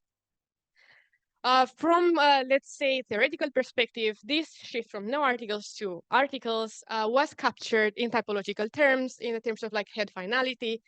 That is, in languages such as Latin, you put, for example, the verb at the end of the sentence, and then you have the direct object before the verb. We say that the verb is a head, hence you have a head final structure. Don't worry about that. Don't hate me for the grammar. And what we know in the passage from Latin to Romance is that like we no longer have head final varieties. In the case of Romance, we have head initial, hence the verb at the beginning, and then you have the direct object. We can link this with the definite article. We say that head final languages such as Latin, generally across like all languages of the world, don't show definite articles, whereas head initial languages such as Romance do show them.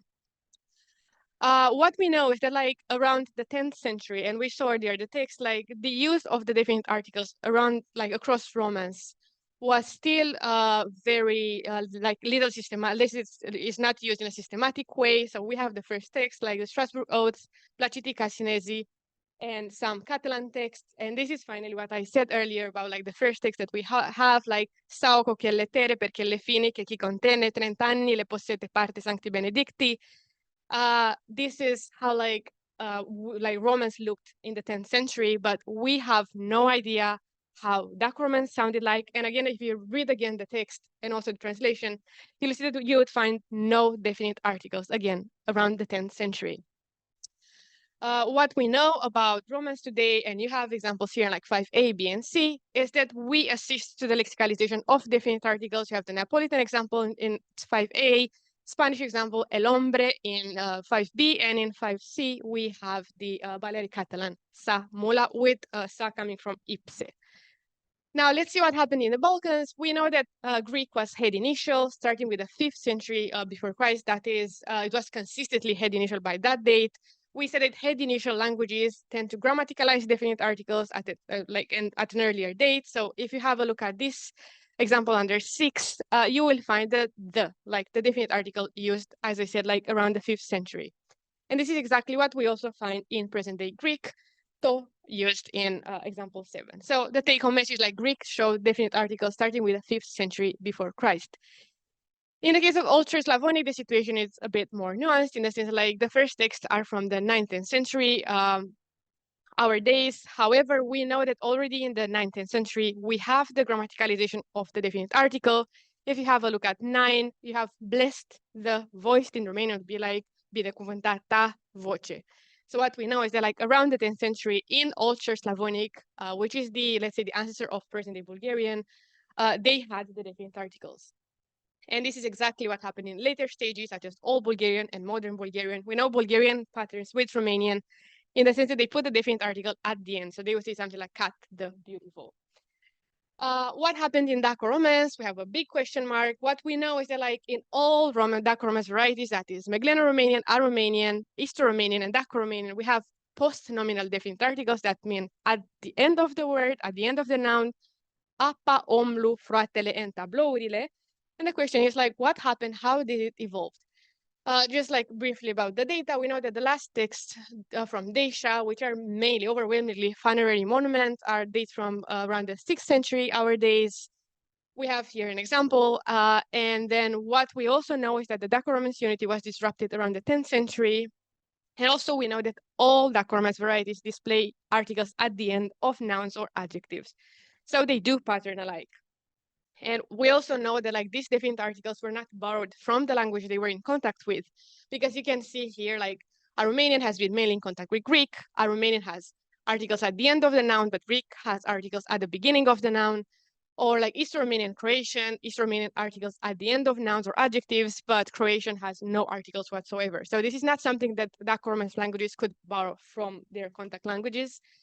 And the question is Daco-Romanian to be taken to pattern more with early Romance or early Balkan? Well, if it were to pattern more with early Romance, we would expect to have this shift from head final to head finality to head initiality, and then like that would mean that we would believe that around the 9th century, the use of this is the definite articles would be rather unsystematic. Hence, like when the unity would be split, we wouldn't expect definite articles to be the same in all Daco-Romance varieties, right? Because we said like head final variety tend not to have definite articles. Or maybe it's better to like group all Daco-Romance with Balkan varieties and take them to be rather head initial and have definite articles lexicalized by the 10th century when the unity was split. And with that, we can kind of like replace the question mark. In a nutshell, we can take early Daco-Romance to be head initial at an earlier date, and in that they would pattern with the rest of Balkan. We saw the case of Greek and also the case of South Slavonic. And that would mean that the definite articles would be present in the language before the 10th century. Just two conclusions. It's true, we don't have any text before the 16th century, but we can reconstruct the forms. The reconstruction is indeed possible. And then we have the idea that the definite articles were consistently employed before the 10th century in Daco-Romance. That would mean that we would assist to like a Balkan grammar that is head initial at its core, but also use Latin lexis in the sense that definite articles in Romanian stem from Latin ille, meaning that. You have some reference here, and this is how I would say thank you in all Daco-Romance, but we don't know how they said, so that's it. Thank you. Thank you, Stefania. That was lovely. For our next speaker, we have Anna, who is joining us from Krakow, I believe, at Jagiellonian. I'll just get the slides ready for you, if you'd like to. It's so simple. Maybe he can change the slides. I don't know. Yeah, yeah, we can change it. My presentation is not so complicated. So.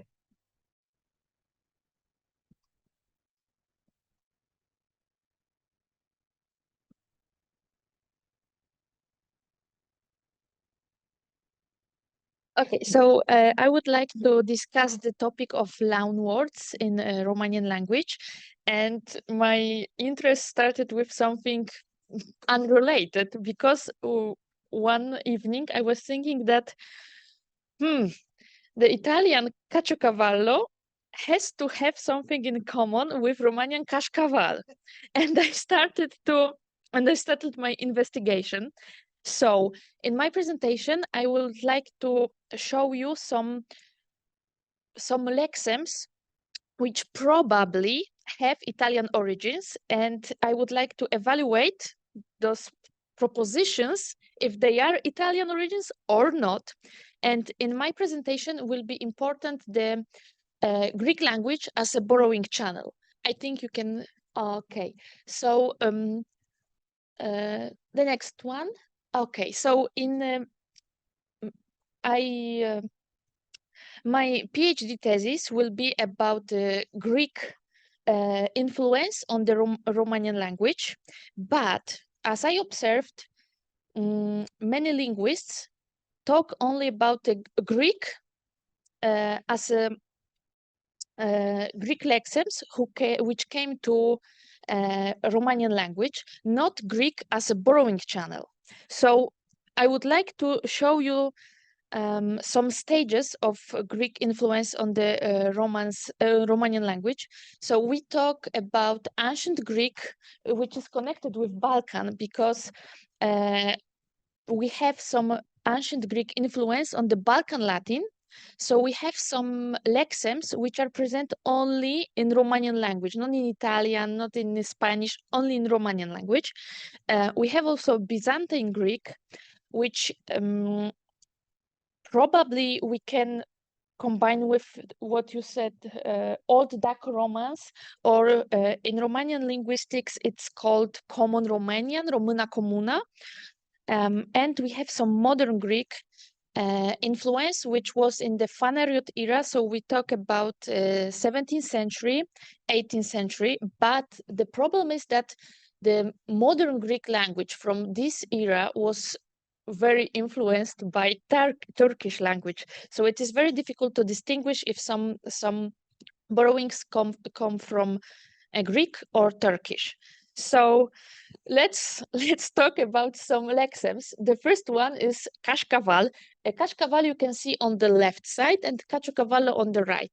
So the cascaval is attested for the first text in 1693, and probably cascaval comes from caciocavallo, but from the dialect Cascavallo, which is more probable because we have this phonetic similarity, not caciocavallo, but cascavallo. But let's see that in Turkish we have cascaval, which is even more similar.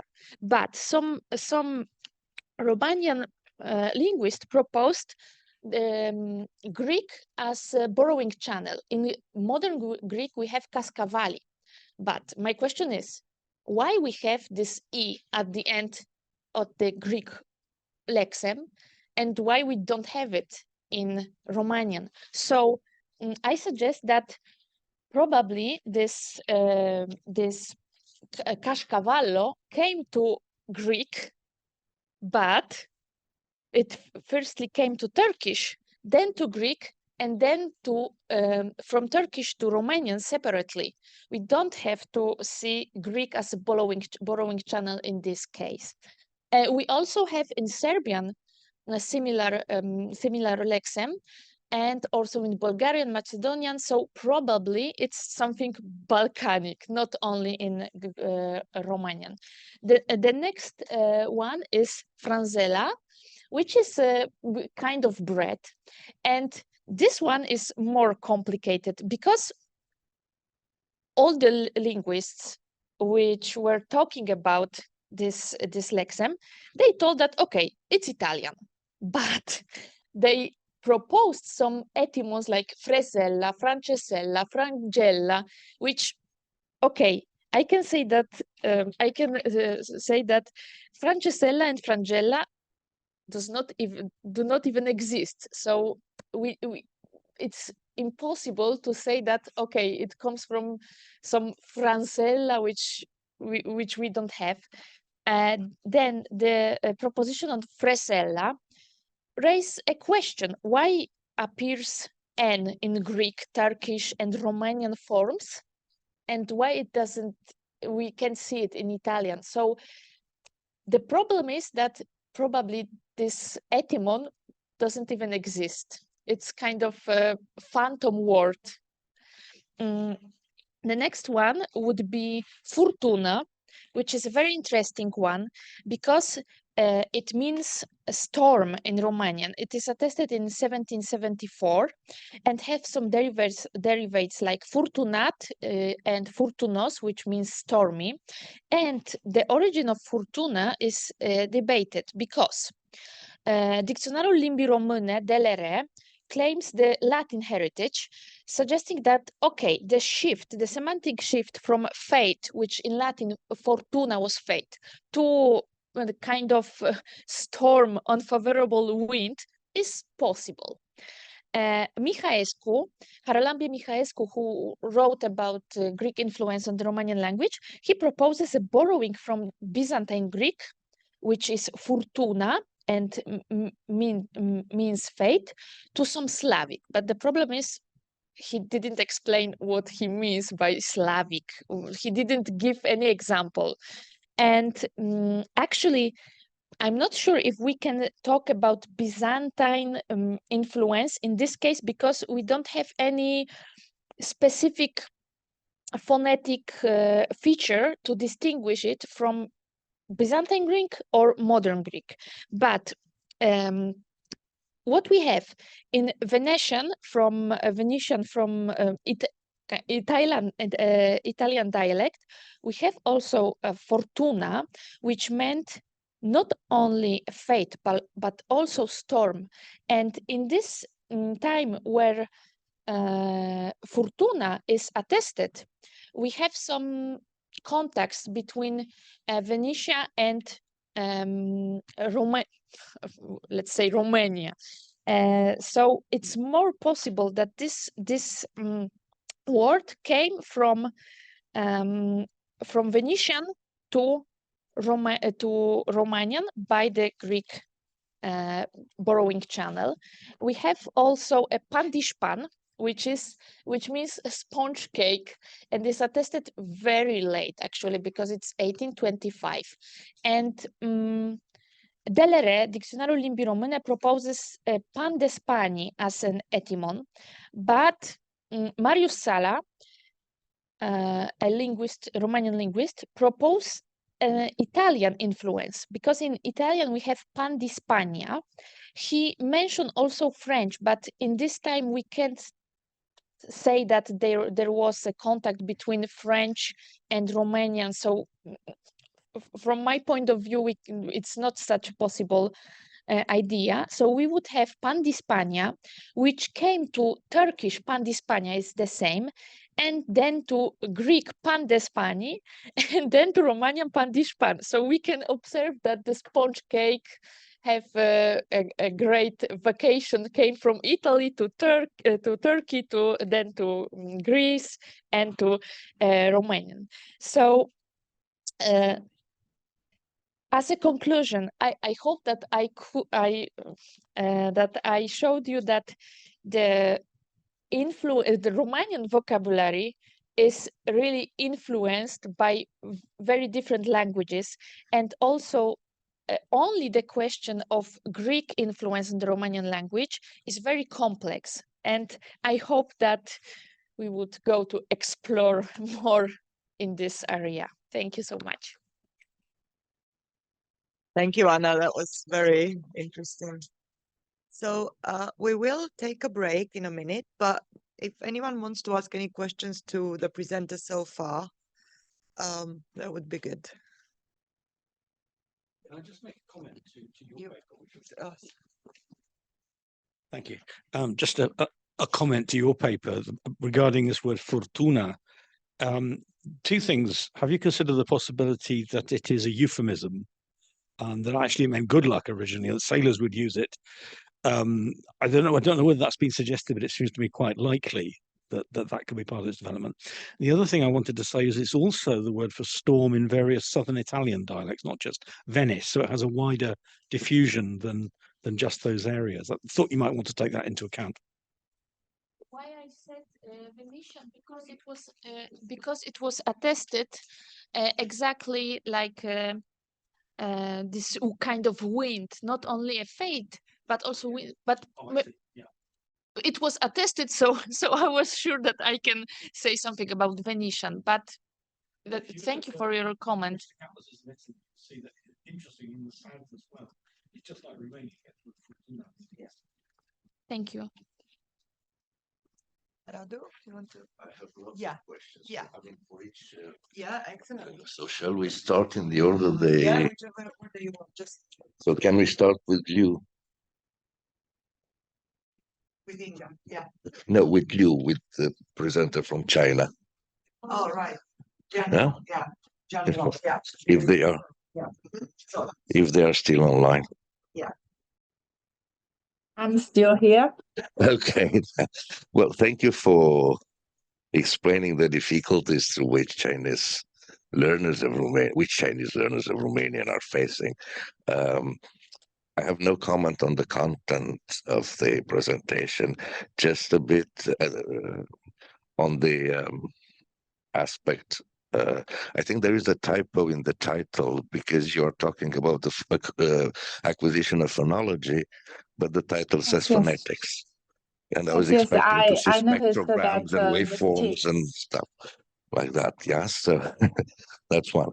The other one is a convention that we use square brackets only for allophones, not for phonemes, and use them for both. Right, so you need to distinguish these dashes in. Thank you. For phonemes. Okay. And Thank you. And that would make it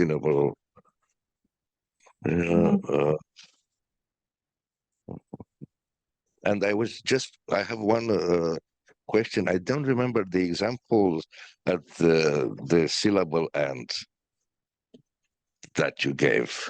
I think it was an example about aspirated plosives at syllable end, or before liquids or something. Let me share the. Just a quick one. It's I'm not sure I got it right. Okay. Please let me share. Sure. Okay. Can you see my screen? Yeah. So can you scroll down? This slide or next one? No. Yeah, I think that's no. Scroll down, please. Scroll down a bit. The next one. The one with PTC plosives. Yeah. Yes. Yeah, at the end of syllables or in front of not letters, letters, but phonemes. Oh, phonemes. Okay. Right? Thank you. And I think you need to scroll down a bit more. If you have examples at some point. Yes. Stable phonemes. Let's make a note. Yeah. Thank you. And I think you have examples at some point. Examples. I don't know. Okay. Maybe perhaps. Here. This slide, I have some examples. But. Okay. Yeah. So you're talking about end of syllable, but you're only giving example in monosyllabic words. So if that really happens at the end of syllable, it would be. Oh yeah. Not this one. I have shared the wrong one. Okay. Sorry. I have shared the wrong. Okay. No worries. As long as you have them, that's fine. It's just. Yeah. Here. It's here. Yeah. Here is the right one. Okay. Can you see my screen? It's opening. I mean, and word final is of course syllable Yes, final, yes. but not everything that's syllable final is word final. Yeah. Can you see? Yeah. This slide? I'm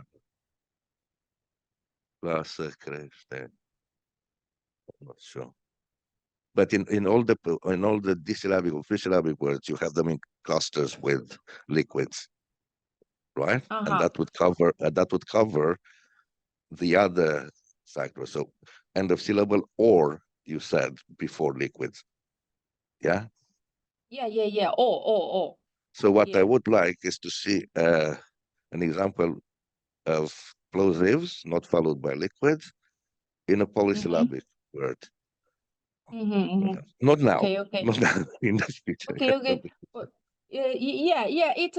I can give you an example of for example, yes, it just disappear, but I can. You have them. Okay. Yeah, that's Yes, fine. I have the examples.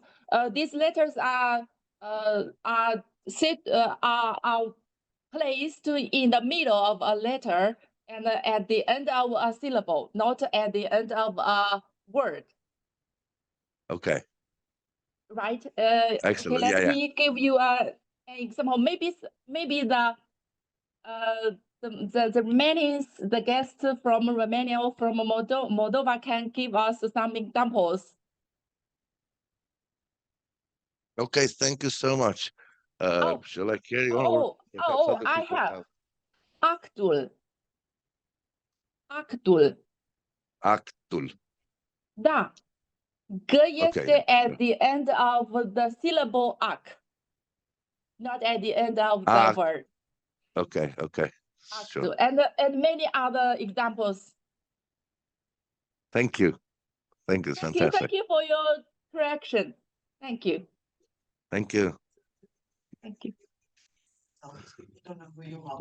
Sorry, but my name is Radu Voica. I'm teaching Romanian at the evening classes.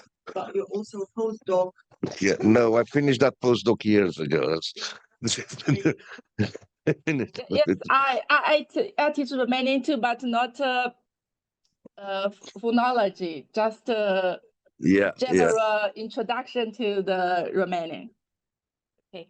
Sure, thank you. Sorry for the mistakes. Thank you. I'm working on. That's not important. I mean, I'm working on Austronesian language, especially especially Oceanic, and I'm mainly interested in information structure, predicate argument relations, in syntax, and in some approaches to prosody and the interrelations between prosody and the others. Sorry. Thank you. Anyone else would like to ask Liu a question? Yeah. Anyone wants So we to can ask pass. a question before we come back to Radu? Could you pass the mic to Dennis, please? Sorry. Too far away. What do you want me to? Do you want to ask any questions? No, She thought you raised your hand. Thank you. Anyone who would like to ask you a question? Okay. Waiting. Thank you, Liu. I'll be the devil's advocate for. Thank you. For the rest. Okay. Voicing. Thank you again. The second one, Yeremchuk, that was online. Yeah. Sorry.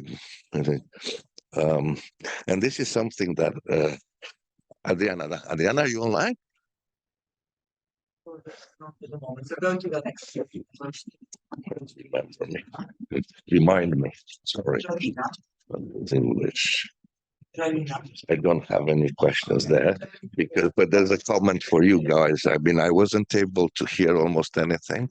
There was a very annoying echo and higher frequencies were cut. So my advice would be to ask all the participants, the online participants, to mute their microphones and to mute your microphones as well, and that may help. If that doesn't help, tip for help, because that's very annoying and it's upsetting for the presenter as well. Well, they didn't know perhaps that we don't understand, or it's just probably me. That's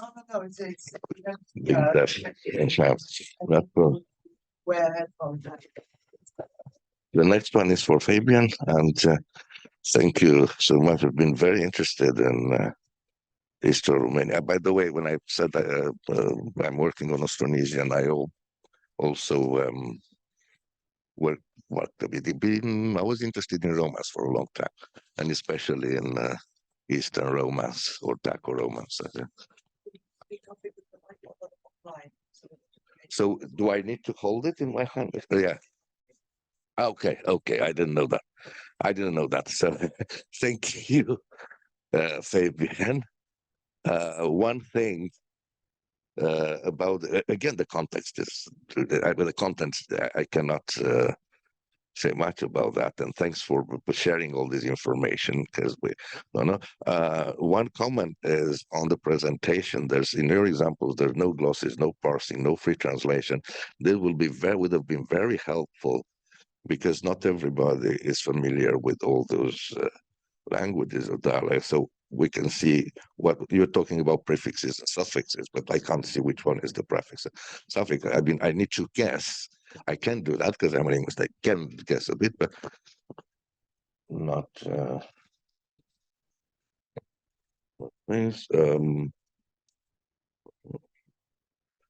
One thing that I also have in mind is you listed the so-called simple perfect.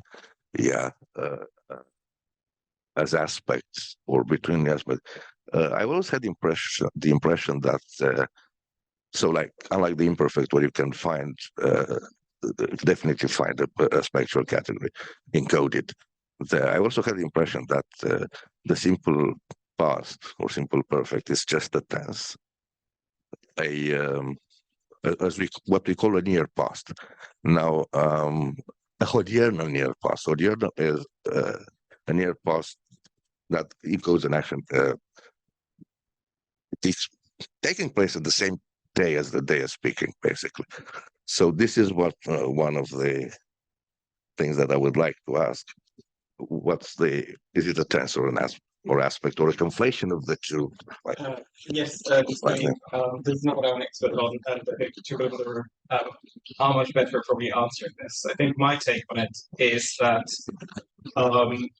there is definitely Sorry, online. My take on it is that there is this aerial feature that is actually wider than just Romanian, where the simple past is still encoded, right? This includes PROLang, this includes Bulgarian, this includes Macedonian, right? Where there is kind of the sliding scale between it being more of a tense, it encoding evidentiality and having aspectual meanings. And this is kind of as much detail as I can give at this point. I think it, insofar as Istro-Romanian is concerned, right, neither the Daco Romance that arrived on the Adriatic, nor the Chakavian that is spoken at that point actually differentiated between a simple and a periphrastic past. The Chakavian, in fact, had also lost their imperfect at this point.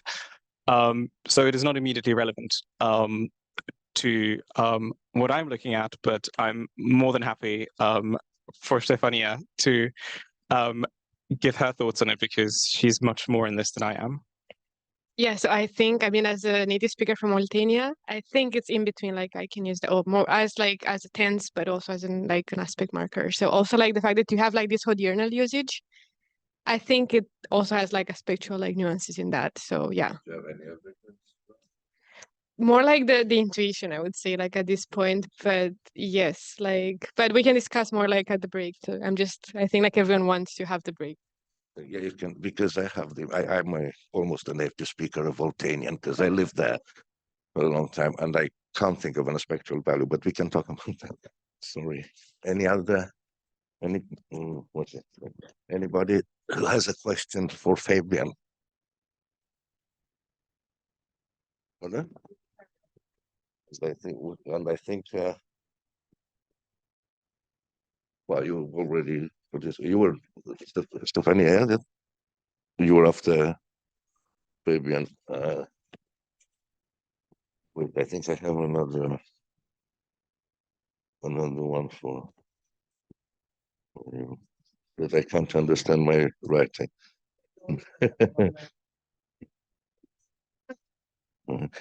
The thing is, you said we don't have any idea how Daco-Romance sounded like, because we don't have written documents, right? Before the 16th century. Of course, we have some Romanian words in Slavic documents, and but there are other things that you can add here. So this reconstruction. There's also internal reconstruction. There's also things that can be revealed by the treatment of Slavic loanwords into Romanian.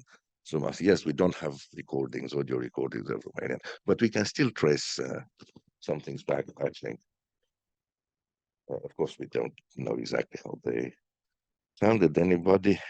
Has anybody any questions for? Sorry, I'm the only one asking questions. And I think, yeah, sorry, Anna. So the via Greek.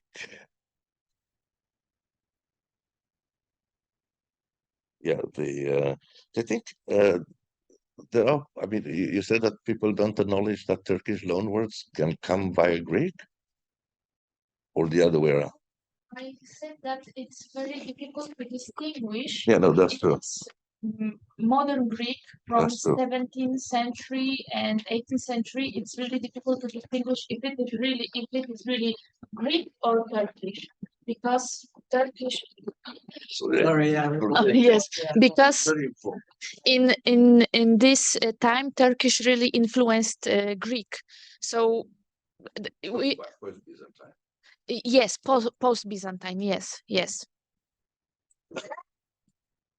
Yeah, no, it's very difficult indeed to tell which Greek loanwords come from which period or something. But I was thinking that a lot of Turkish loanwords actually come via Greek in Romanian. Usually very, very late, actually. Most of them in the 18th century, starting with the second half of the 18th century, probably. Excellent. And I don't think no, but I think there are other things that we can discuss after the break. So I'm monopolizing the.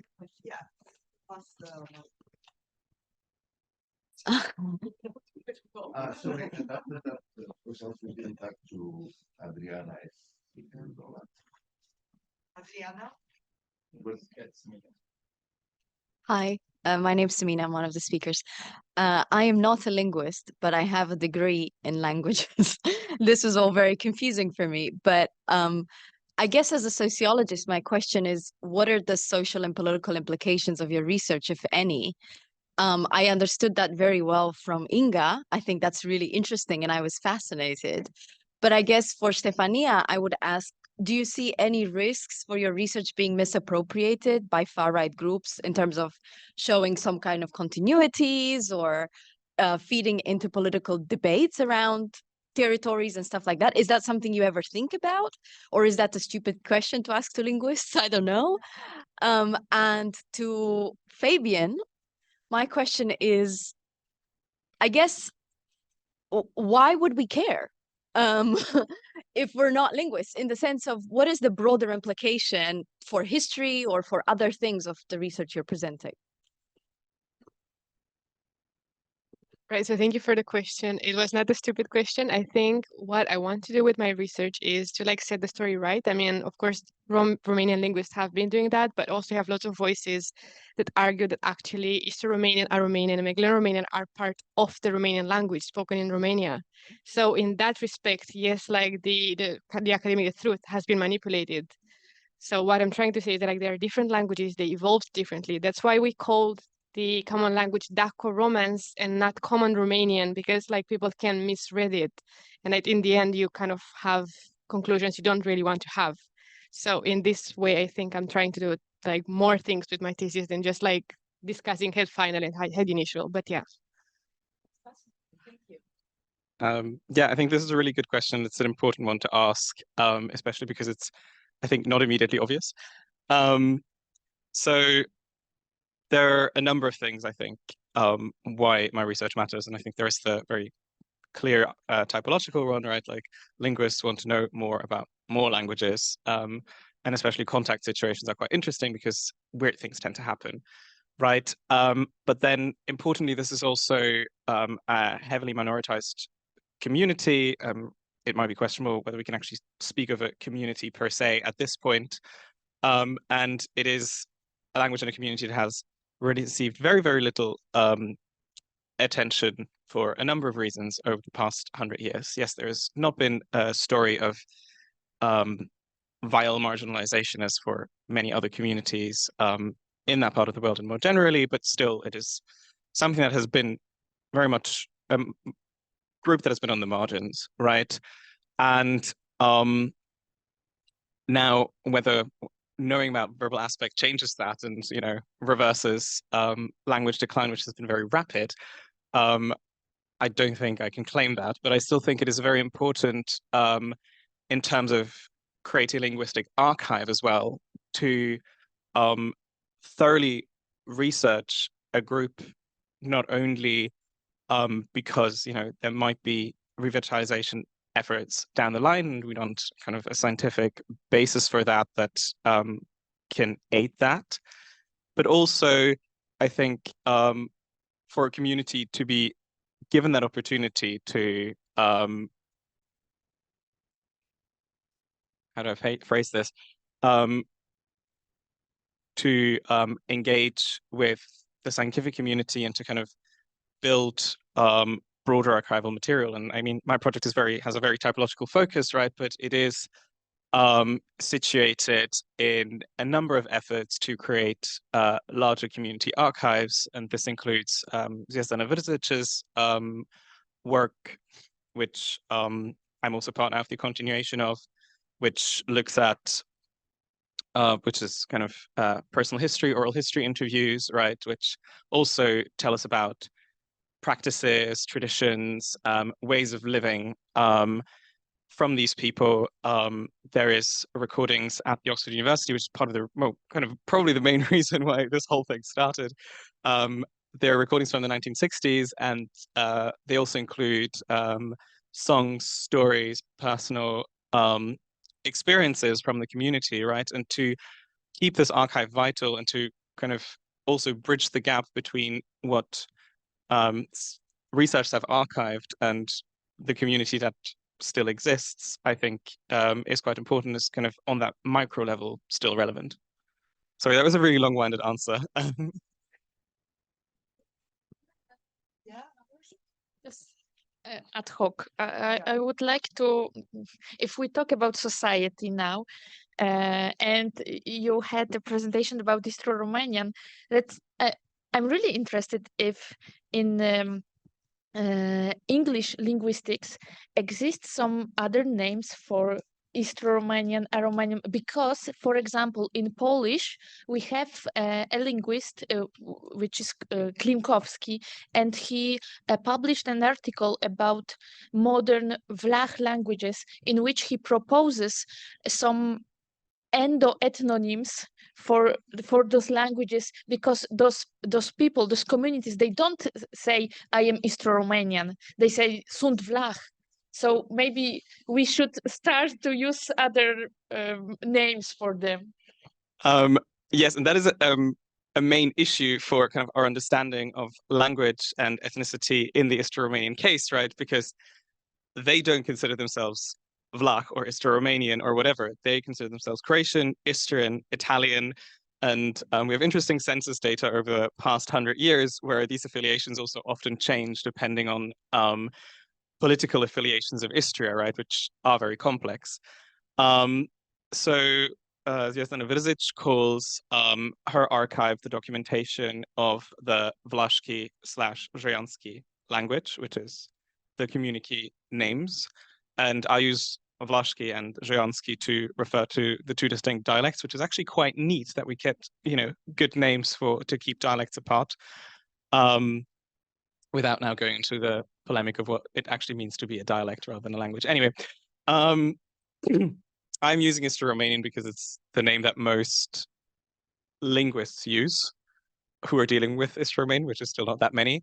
And it shows that affiliation with Daco-Romance further, right? But I definitely do agree that it's not a neat way of talking about it. And it does exactly suggest these ties between these ethnic ties between speakers of Isto-Romanian and Romanians, which I think is quite important that we reject because it's not something that the speakers themselves feel comfortable or necessary to propose. But yeah, there is no name for like both things together, which, yeah. Should we do a break?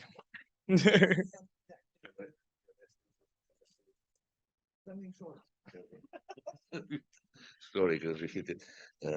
Yeah, so Vlach, what is it now? Vlach, yeah, is an exonym, right? It's not an endonym. And I think it was first given by Germanic tribes to Romanized Celtic populations, and from there it generalized the meaning into Romanized populations and so on. If I'm not wrong, how do you say Italian in Polish? Well, there we go. Yeah. Isto-Romanian, Magna-Romanian, Daco-Romanian are technical terms given by linguists. The only one that matches is Aromanian, which is Armănești, and as matches with the endonym, to say so. But I wanted to say something else, and this is the last one. Again, going back to the terminology, this is something that happens in Romanian universities and probably in the Republic of Moldova a lot, equating language evolution with language change. Now, there is a branch of linguistics called evolutionary linguistics, which studies language evolution, and that's defined as the evolution of the ability of speaking, of language in the human brains, in the early hominids, basically. So that has connection with biological evolution, right? How the human brains have evolved over time. I think it's misleading to use the term evolution for language change, because evolution implies going from a lower stage to a higher stage, from a lesser thing to a better thing. Yeah, and the fact that we switch to the innovations occur every day doesn't mean that the language is better than yeah. So linguists usually avoid using evolution for change. So we like language change in general. Thank you for your comment. Stephen Pinker, he said that in one of his discourses at Oxford University about that, language cannot be bad or good, because centuries ago people were talking that, especially older generation, were not really comfortable with the younger generation, how they are speaking, and now we are more experienced generation, not older. But we are also not happy about the young generation, how they are speaking. So yeah, it's language change. Yeah, exactly. I totally agree. And anyway, in some of the articles, some of the researchers, I found this term. Yeah, thank you. I already started to feel excluded at a certain point because everyone got a question and I didn't from you. So thank you. We're now going to move to a break and we will resume shortly. If you'd like to enjoy the snacks, there's some wine, and we'll be back shortly for some more sociology and history-based presentations. Thank you.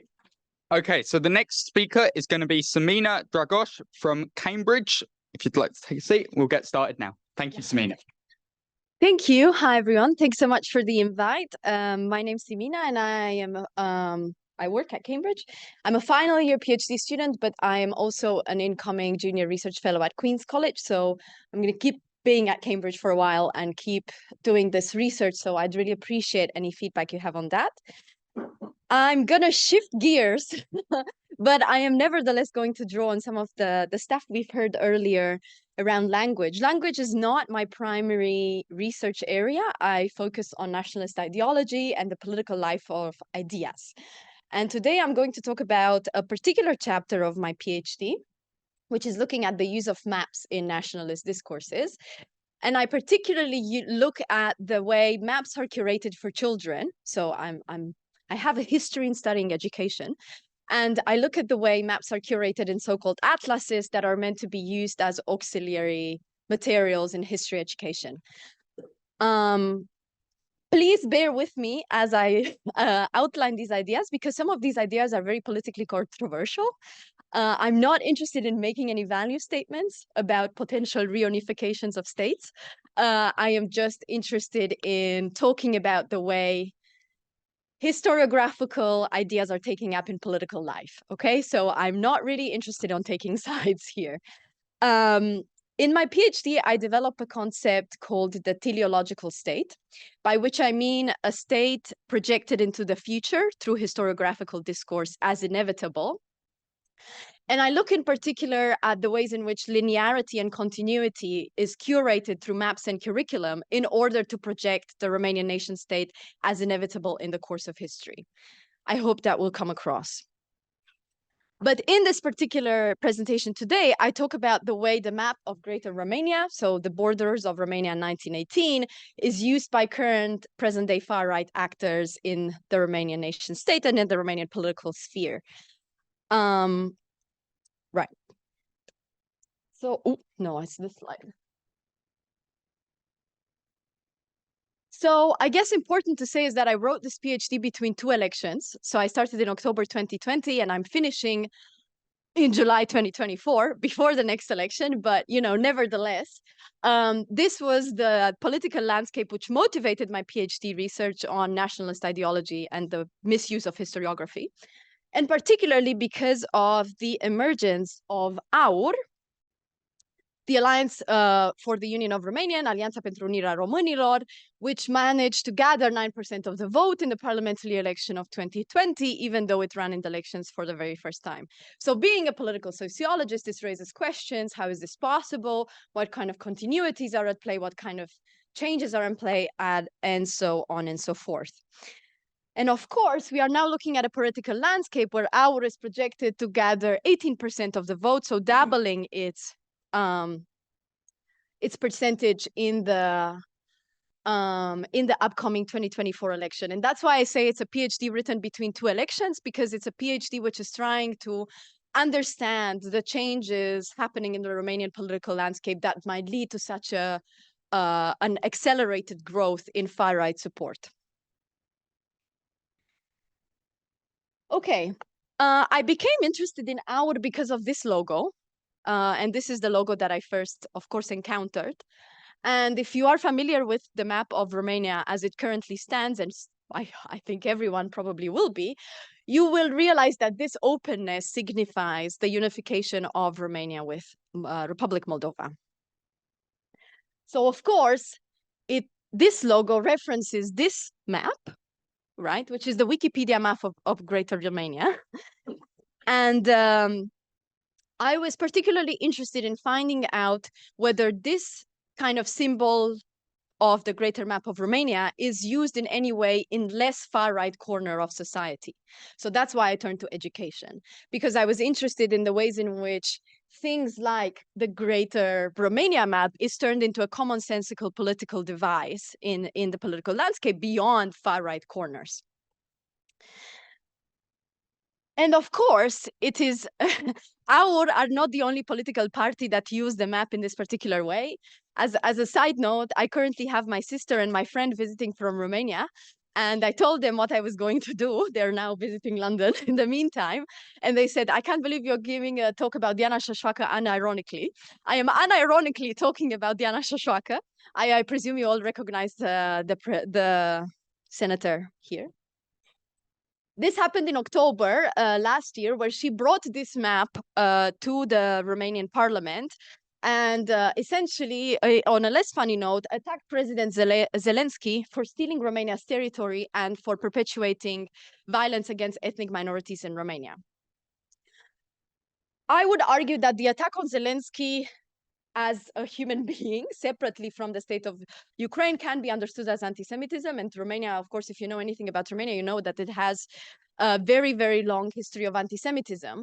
And Zelensky is here portrayed as some form of cabal that is a symbol of a history gone wrong that should be rectified by the political program of, for example, her party, SOS Romania, or our. What I find really, really interesting is that she wrote in English, Return Our Territories. So she is speaking to an international audience. She is hoping to be captured by an international audience, which is what's happening right now. My sister said, you know, if Diana Șoșoacă knew that you're giving this talk about this, she would be very honored. So hopefully I'm not doing her proud, but you never know. But what I really want to talk about is some of the ways in which continuities, historical continuities, might be at play in the formulation of our as a political party. And so we start with the values of our, națiune, familie, libertate și credință, and then we move on to, who recognizes what this is? It's from the legionary movement of the 1920s and 1930s. This is a poster from the legionary movement, which says Neamul românesc într-o apărare a creștinătății, which means the Romanian people or nation for the defense of Christianity. We see here stark resoundances, is that a word in English? Hopefully resonances between the values established by our and established by the legionary movement. But there are historians such as Raul Cârstocea who argue against seeing a too simple continuity between the two and understanding instead the political context through which our manifests itself now, different from, for example, PRM, if you know anything about political history in Romania, Partidul România Mare of Vadim Tudor and his likes.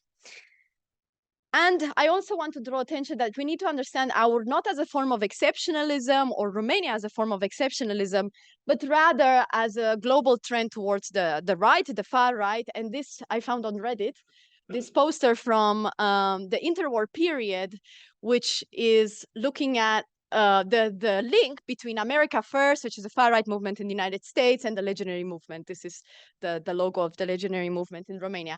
And in the same way that at the time, we could make memes in interwar format about the links between our and the legionary, between America First and the legionary movement, I think we would be remiss not to understand the rise of our in a broader global trend towards the far right, I think. I want to now discuss a little bit how we can dig deeper into the slogan of uniting Romanians, basically Unirea Românilor. And on our political platform, if you go to their website, which I did because I'm a sociologist, that's what we do, they say that their main thing is vrem o Românie suverană și reunită. So we want a Romania that's sovereign and reunited. This is classic far-right, language in Britain. We talk about sovereignty in Hungary and so on and so forth. It's nothing new. But the kind of language and the kind of discourse our employs in order to show us who's meant to be reunited with whom, I think is very telling in creating a biologized conception of what it means to be Romanian.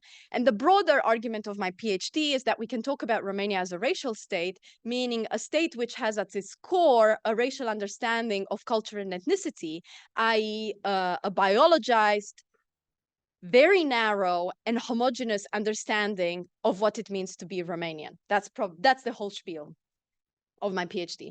Now, the argument that I want to make here today is that What worries me about Aur in particular, and the categories of people which they want to reunite with Romania, is that it reminds me of Sabin Manuila's scheme de populație in the Antonescu government. Now you might know, who knows anything about Sabin Manuila? Probably not a lot of people. He was a eugenicist of the interwar period. My past is in studying the history of eugenics. That's a different story. But as soon as I saw Aur come to power and I understood what Aur stands for and the kind of language they employ, I soon enough connected present-day discourse around the diaspora, and not just the diaspora as in what Fabian and Stefania were talking about, linguistic diaspora as it's thought about in Romanian imaginaries, but also the working class diaspora that lives in the UK and in other corners of Europe and is marginalized in a sort of broader landscape of precarity in Europe, basically. And Sabin Manuila's ideas about how to deal with the territory losses of the 1940s that Romania underwent in the Second World War was to create population exchanges between the Romanian nation states and other nation states which had Romanian minorities. So the idea was to bring Romanians back home and to move out minorities back to their nation states. And this kind of discourse led to, I mean, a lot of historians will disagree with me, but my argument is that it led to what Sabin Manuila called the unilateral population exchange, which meant the expulsion of Jews and Roma during the 1942 deportation. So Transnistria and during the broader violence of the 1940s that was racially motivated.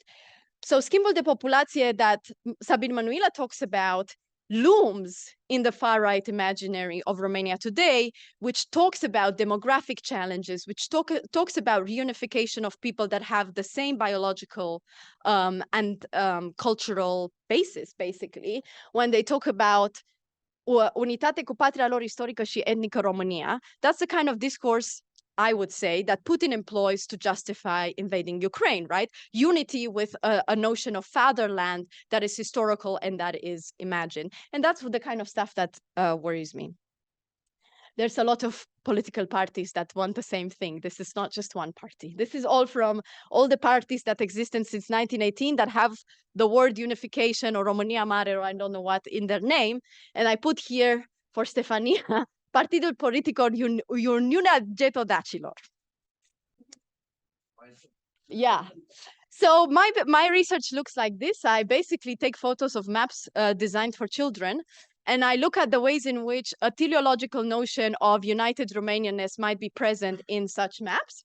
These are maps curated for teenagers. The first one is saying the Romanian countries between 15th and 16th century, and this one is saying formațiuni statale românești, so Romanian statal formations. These are historiographical terms that are widely used in history education at school. So the notion of formațiuni statale românești or țări românești or țări române at a time where, what do you mean Romanianness? Like, I come from this corner of the country where you would have spoken Hungarian at that point in time, yet you are presented as already Romanian in the 9th century. And this kind of a projection of Romanianness into the past, I argue, has political ideals beneath it that are not that different from those of Aur. And finally, I wanted to present you with this map because you are linguists from Reddit, which this person, I don't know, Kaiser Pilum 2211, presents this image of Greater Romania on Reddit according to linguistic similarity. And the response is, me, a Romanian Jew, shoots myself and run. And I think that's the kind of message we need to be taking away from everything that I may have to say to a room of linguists, is that linguistics arguments are often used against minoritized community in racialized ways. And that's very significant. So maps or claims to similarities are not neutral, but instead highly political devices, especially in the geopolitical context that we find ourselves in right now. Thanks very much. Joining us next will be Jorina Ramsey from the University of Exeter. Thank you, Samina. I'm just going to get the next PowerPoint up for you.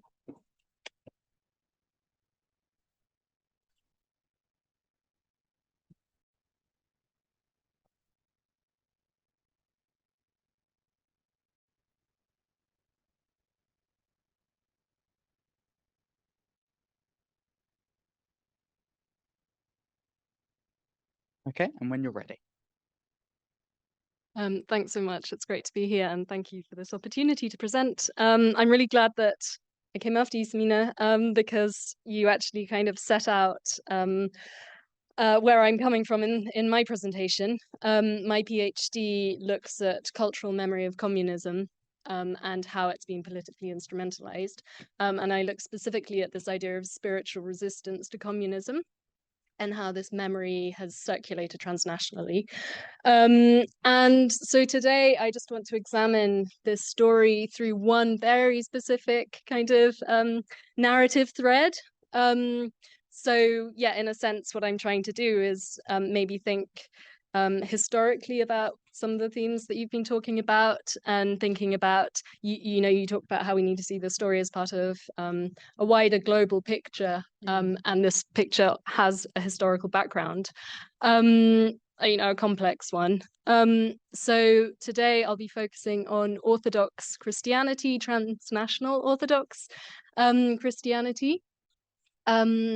And I'll be looking at the specific case study of the Romanian Orthodox priest, Gheorghe Calciu, who's one of the kind of, I guess, the best known sort of Orthodox anti-communist figure, internationally extremely well known. And his biography is a complex one, and in a sense is quite a disjointed one between kind of awareness or lack of awareness about his involvement with and continued support for the legionary movement on the one hand, and on the other hand, the way that he's been upheld as a defender of liberal freedoms and human rights.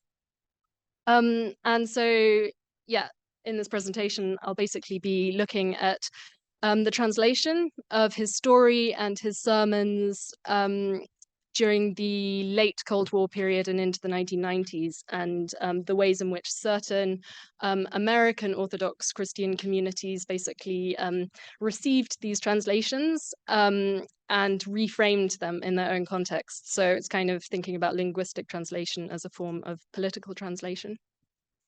Can I have the next slide, please? Thanks. Yeah, so the kind of base text that I've been working with is the 7 sermons that Calciu preached in Bucharest during the Lent of 1978, and an 8th sermon that was written but not preached. And these sermons addressed those whose souls have been damaged by materialistic philosophy and a total lack of spiritual endeavor. And that's a quote. So these sermons were circulated outside Romania as an 88-page manuscript through channels like Radio Free Europe, but also through Orthodox communities. So they were initially published in Romanian, 1979 in Germany, later translated into German. They were translated into French and circulated amongst Orthodox communities in France. But the translations I'll be focusing on today are the ones into English. It was first translated by the Keston Institute, based in the UK, which focused on religious freedom.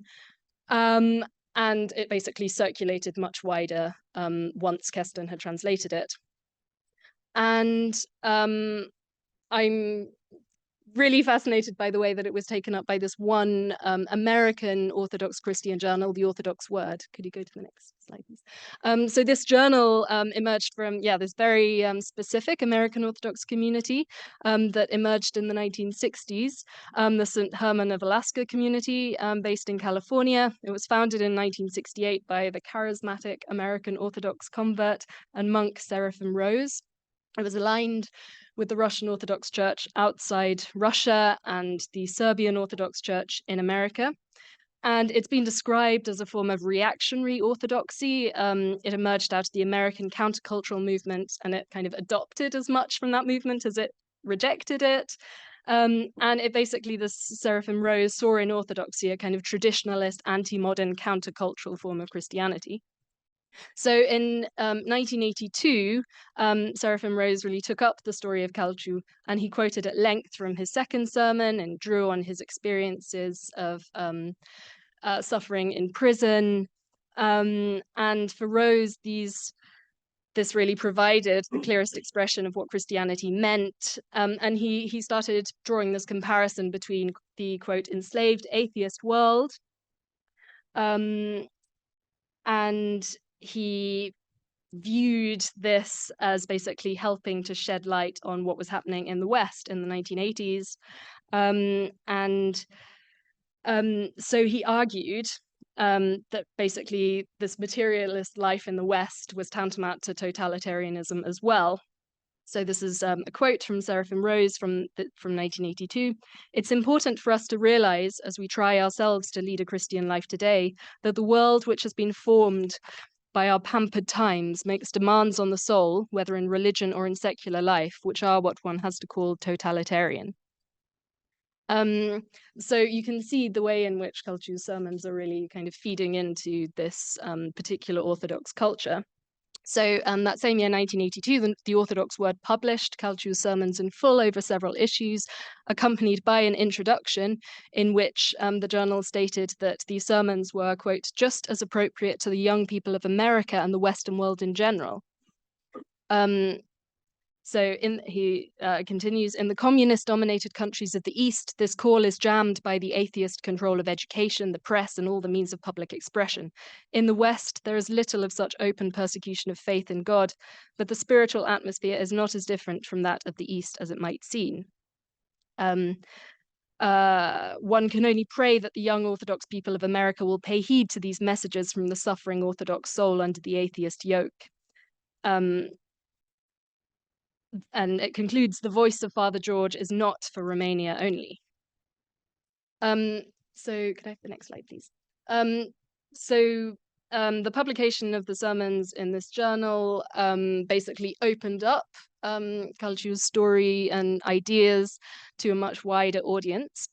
So in 1985, Kalchu, who by this point was a very well-known international figure and as a result of international diplomacy had been allowed to emigrate to the United States in 1985, and living in the United States, he was able to start establishing personal relationships and became a spiritual father to a number of these American Orthodox Christians.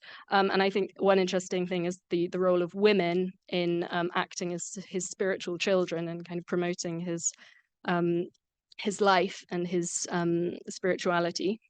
Really interesting character here is nun, the American convert, Nun Nina, who was based in a remote small monastic community off the coast of Alaska, which was a sort of outpost of the Californian community. She learnt Romanian. She spent 2 years living in various monasteries in Romania, including Petru Vodă, and got to know sort of prominent Romanian spiritual figures closely sort of associated with anti-communist rhetoric and also with legionary sympathies, and figures like Justin Purvu and some of the figures at Diaconești Monastery. And so she translated several Romanian spiritual hagiographic works into English, which were then further published in the United States. And then in 1996, 1996, she finally was able to meet Gheorghe Calciu and interviewed him and published this interview. And what's interesting here is this kind of new expression of his story and his views in the post-communist, post-Cold War context. And there's this new sense of nostalgia for the spiritual struggle against communism. So in this interview, Calciu says, "We were freed and we were very happy to be free, but we had a kind of nostalgia about the prison. In prison, we had the most spiritual life. We reached levels that we're not about to reach in this world. Later, we had moments of happiness that we never reached in freedom." So this interview was published again in 1997 in the Orthodox Word. And 1997, again, Calciu visited the St. Herman of Alaska community in person and gave his account in person of Romanian Orthodox spirituality, saying Romania, quote, "Romania was a very strong Orthodox country. I affirm that Romania was the country with the largest number of monasteries. Nearly everyone was Orthodox." So you can see this very sort of nationalist orthodox account of anti-communist spirituality coming through, which is then reinterpreted by the St. Herman of Alaska community in really interesting ways. So one of the ways that this was taken up, can I go to the next slide, please, was this absolutely fascinating Orthodox punk scene, Death to the World, which emerged in the 1990s, 1994 to 1998, in response to the punk movement. And it really it only ran for 12 issues, but I think at its peak it had a global circulation of 50,000, I think. And they drew on anti-communist martyrs as models for their ongoing struggle against Western nihilism. So very inspired by Seraphim Rose and the Orthodox Word.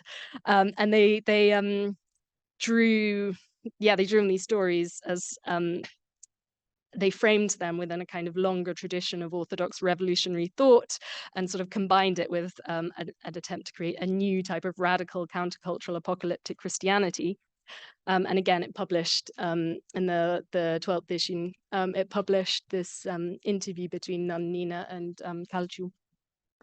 And I think I'm running out of time, so I'll try and move on. I think this is a really interesting example of basically how these martyrs were reframed. So in 1994, one of the successors in the St. Herman of Alaska community, Father Damascene, was invited to speak at the first Ancient African Christianity and African American Conference in Kansas City, which was hosted by the Moses the Black Brotherhood. And so in addressing this conference, Damascene turned to Calciu and another very well-known Romanian anti-communist figure in the West, the Lutheran pastor Richard Wurmbrandt, as models for developing an African-American slave martyrology. And he repeatedly detailed the accounts of their lives and used them as reference points for making sense of the lives of African-American slaves. So he said, for example, "We will see how the essence of Christianity was discovered in suffering and persecution under the slavery of communism, and then show how the same occurred under American slavery. And similarly, the righteous American slaves experienced the same thing we've been talking about in the ancient Christian church and in our own century in the catacomb church." There was still, I think, a privileging of the suffering under communism. So he said, "The tortures of the ancient Romans and the 19th century American slave masters look primitive in comparison."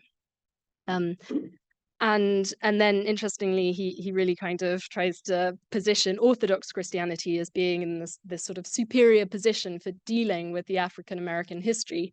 He says, quote, "As Orthodox Christians, we are in a unique position to show to the world the real spiritual dimension of the African-American slave experience. We have this, first of all, because ancient Orthodoxy, more than any other expression of Christianity, has preserved a redemptive understanding of suffering." And so this conference continued, and basically it diverged in quite interesting directions in terms of engagement with racial politics in the United States. So this is my final slide. And I just wanted to bring the story up to the present day, because I mean, you can actually, so Rod Dreher, the American sort of conservative Orthodox writer, he's I think he's moved to Hungary. He's a big fan of Viktor Orban. In his latest book, Live Not by Lies, A Manual for Christian Dissidents, he turns to various dissidents, including Calciu, as models for a new Christian dissidence against soft totalitarianism. And he calls for a radical new way of doing politics, a hands-on localism based on pioneering work by Eastern Bloc dissidents who defied communism during the Cold War. A westernized form of anti-politics is the best way forward for Orthodox Christians seeking practical and effective engagement in public life, and so on. You can trace sort of personal connections between Dreher and these earlier Orthodox communities that I was talking about. But I think I'll just finish on this. I think it's really interesting to note the ways in which this has been translated into Romanian, and particularly the change in the cover and like the choice to put Rod Dreher's face on the book. And it's sort of, yeah, this is where I'm sort of going next with this, trying to understand the sort of decontextualization, recontextualization, and return of these narratives in new forms to Romania. But yeah, thank you. Thank you.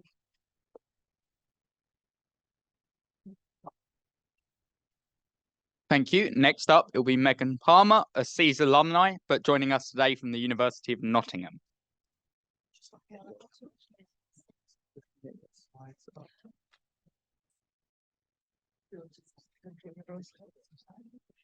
Yeah.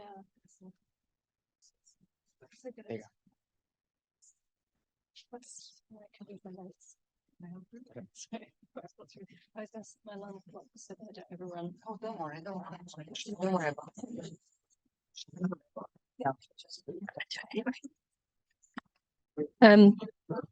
Hi everyone, thank you for coming to listen to my presentation. My research examines the social and economic organization of the city of Brasov in the period of the dual monarchy. So that's 1867 to 1914. Well, technically 1918, but I stopped at 14. I'm examining this to better understand the dynamics of life at the local level in the final decades of the Habsburg Empire. So, how do I?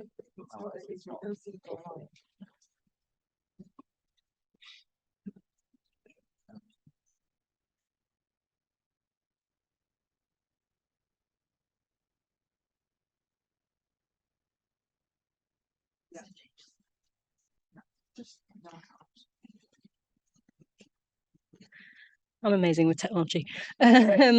So, Brasov, which is here, the red dot in the lower right-hand corner of the map, is in the extreme southeast of the Habsburg Empire at this point, in the Hungarian-controlled half of Austria-Hungary.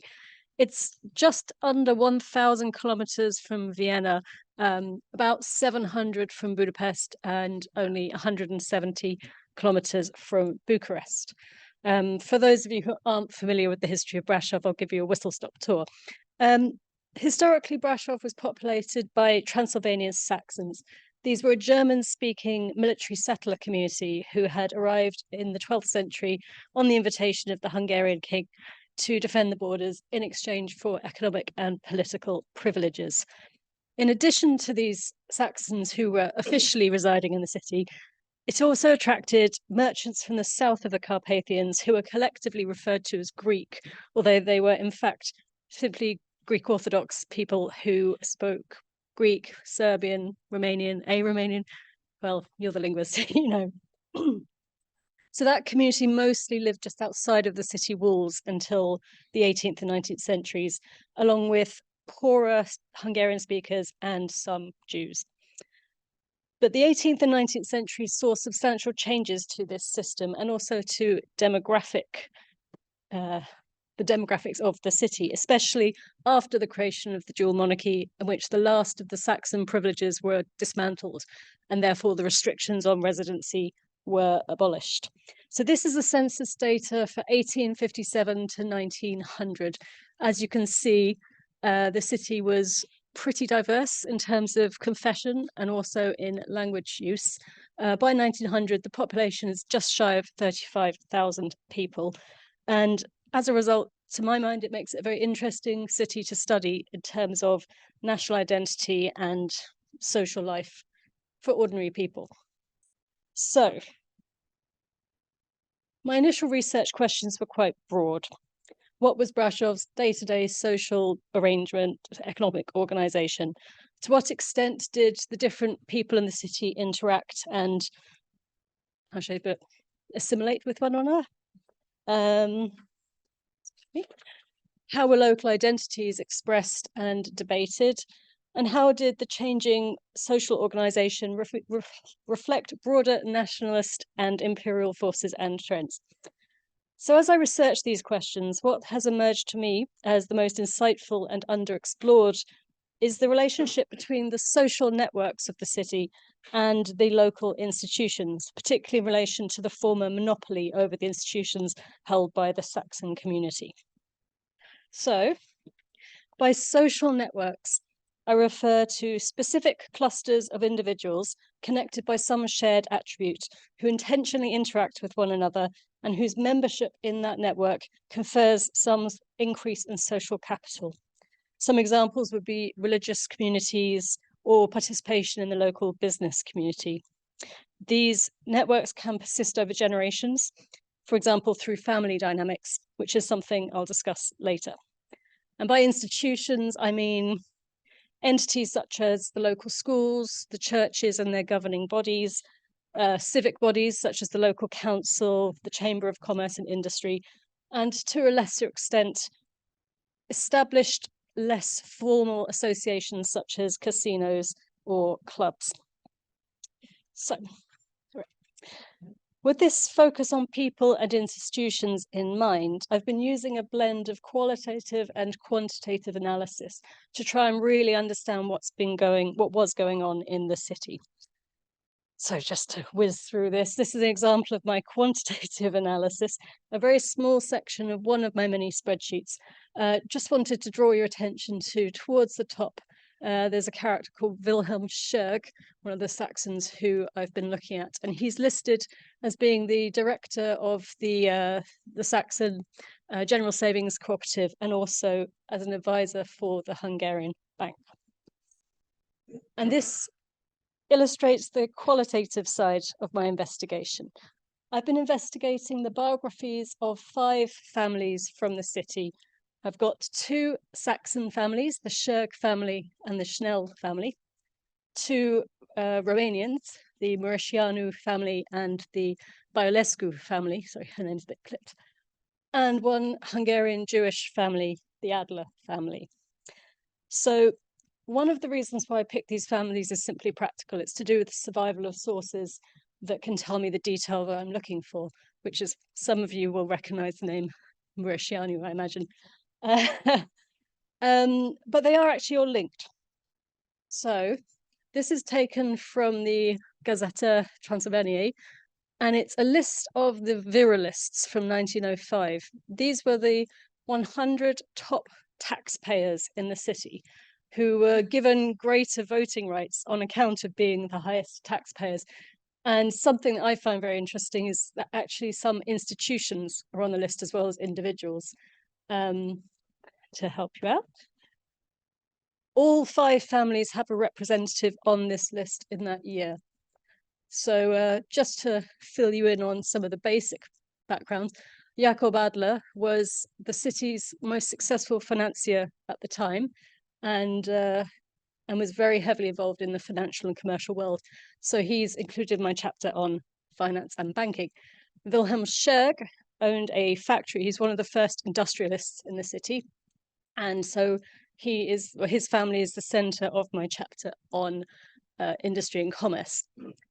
Karl Schnell is from a family who were mainly lawyers, but Karl Ernst Schnell, his nephew, became a very long-running mayor of Brasov, and in fact, the last ever Saxon mayor.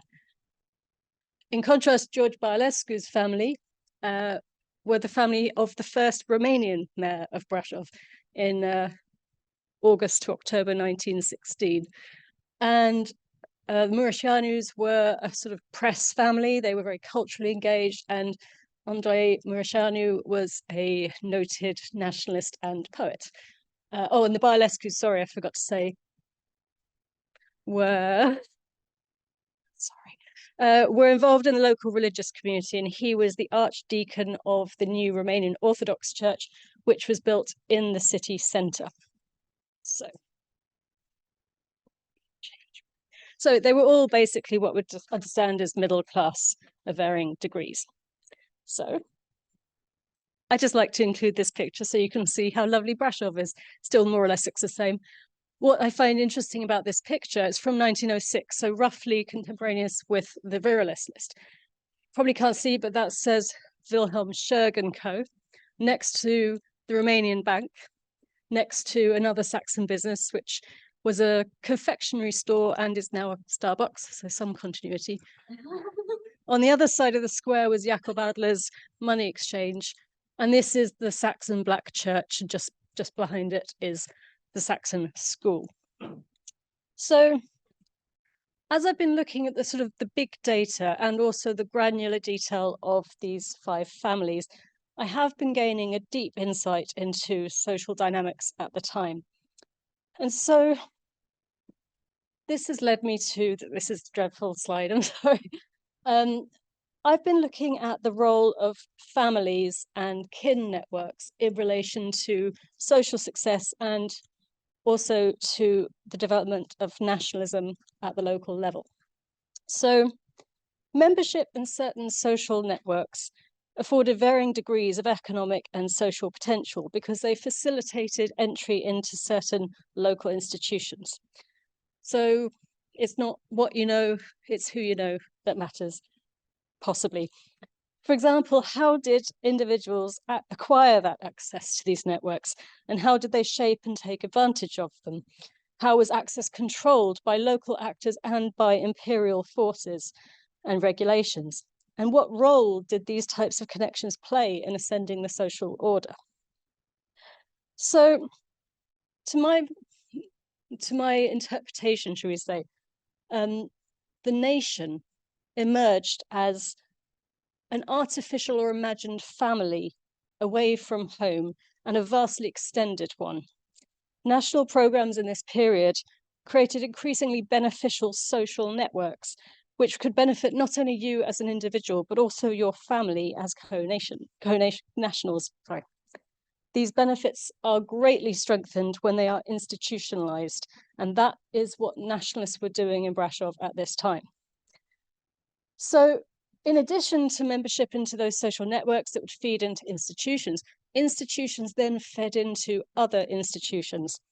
For example, if you were a member of the parish of the Black Church, from my photo there, you were more likely to send your children to the very prestigious Saxon high school. And then if you graduated from there, you were more likely to be employed in a white-collar profession by a Saxon themselves. Similarly, the Romanians developed these sorts of pathways. So the one group in the city who don't appear to do this, they're not very successful, are the Christian Hungarians. These people were largely derived from working class secular communities who'd come to the city to take up fairly low skilled work. And therefore they were poorly networked, I would say. In contrast, the marginalized Jews who had come to the city increasingly in the 19th century were able to access Hungarian state institutions or Hungarian imperial institutions. And so they bypassed local institutions, but were able to access similar levels of social capital. So participation in national organizations and institutions was a smart strategic choice. A smart strategic choice to further an individual or a family's social capital by tapping into those national networks. So as these feed into each other, we start to see an increasing fragmentation of local institutions where you see competing national bodies or parallel institutions. For example, the Romanians created their own prestigious high school with teaching in Romanian, which increasingly drew away the bright Romanian students who previously would have gone to the Saxon school. So these are my early tentative conclusions. To be sure, the Saxons continued to dominate the local scene, even though numerically they weren't the majority. It had been their city and they had such a strong control over their institutions and also a lot of built up human and economic capital. However, what I've seen in the evidence is that the Romanians were increasingly effective at establishing their own nation-based institutions, and on a local level, that enabled them to have real economic and cultural power. In contrast, as I mentioned, only the Jewish Hungarians appear to have really accessed the institutions and risen through the ranks. You may recall that Jakob Adler was the 5th wealthiest person in the city, I think it is. And actually number 6 was his brother, who was his business partner. So in addition to this, my main sort of point of my thesis is this role of kinship. Kin as a sort of entry point, a sort of gateway drug for nationalism. I've been playing around with the idea of calling it imagined kinship, but we can discuss that if anyone thinks that's interesting, just referencing Benedict Anderson. But in my view, this is a really important element of Habsburg studies, which has been overlooked. Most of the urban studies have been on the capital cities of Budapest and Vienna, Prague, and so on. But those are fairly anomalous in the sense that they're such mega cities at this point that they're not necessarily reflecting what I would loosely describe as a sort of ordinary level of exposure to nationalism and other forces. So that's where my research has taken me so far. I look forward to your questions. Thank you very much, Megan. And we're now moving on to Joanna, who's going to be joining us from the University of Essex.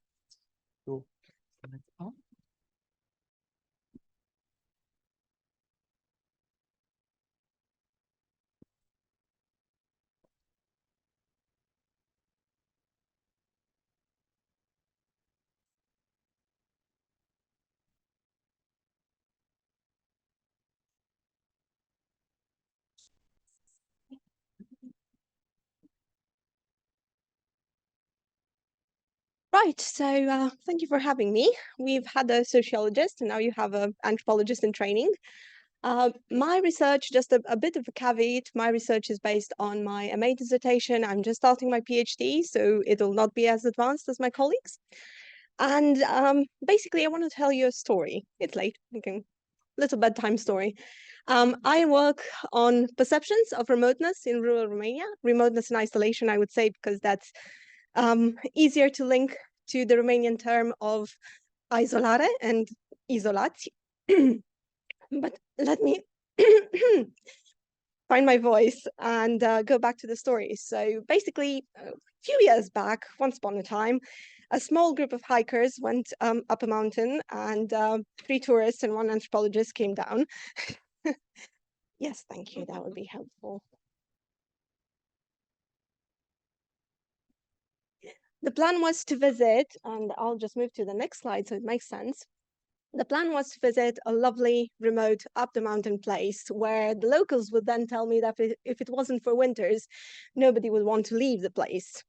And yeah, we went. It was winter. We wanted to see the first sunrise of the year from the top of the mountain from a tent. Somebody had a cold. I had to knock on a door, and there we are.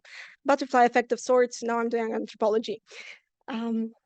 What do you know? I've started thinking about what does it mean to be remote in Romania, to be isolated, to live there. Are they truly isolated, remote? Do they really live at the end of the road? I didn't mention, because for me it's very well known, but you can't get there by car. You have to hike up a mountain to get there. Maybe you can take a quad bike there. Debatable how well you drive a quad bike, haven't tried. So there we are. It started to bother me. Why do we call these people remote? How do they relate to this label of remoteness? And after studying, I've learned to ask the right questions and went on to look into the research behind this. The current research, there's a lot of research on rurality and remoteness or on things like that. We've got a study all the way from 2007, which sets down lovely title, just as remote areas, theoretical considerations. Straight to the point. But then we've got a lot of other researchers that look at this. There's the Emptiness Project in Oxford. If somebody knows how to pronounce that name, just tell me, because I don't want to butcher it. I'd say Janowska, but I'm not sure. Linguists in this room.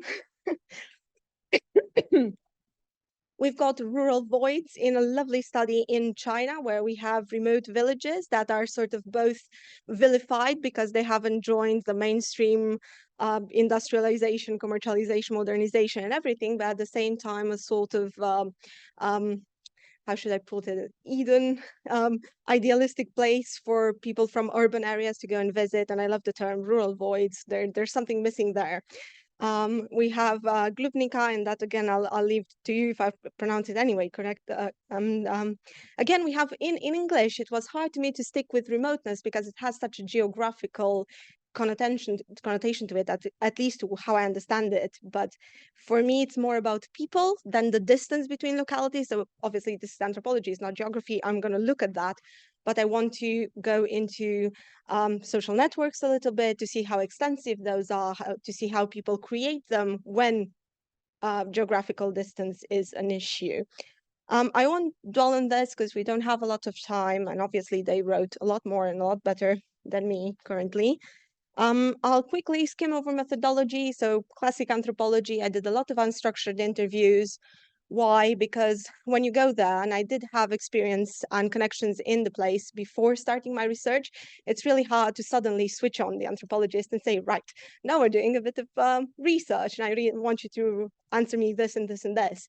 So I have to let people speak. There's a lot of sort of slightly autobiographic narratives, in a sense that my previous experience weighs in on my research. There's autobiographical narratives from the people in the area, because I find that some of them love to talk about their lives and how it has impacted their current perception, all of that. And obviously insider-outsider considerations. Again, I am Romanian. I am sort of from that part of the country, but not exactly there.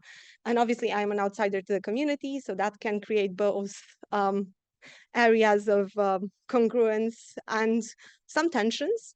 And I started thinking, when I did my MA, I've started with practice theory agency, because I was looking at so-called emergencies of everyday life. I was trying not to speak of peasants, talking about un class objet and Bourdieu, and Vintila Mihailescu. Dilemma Veche had something to do with it.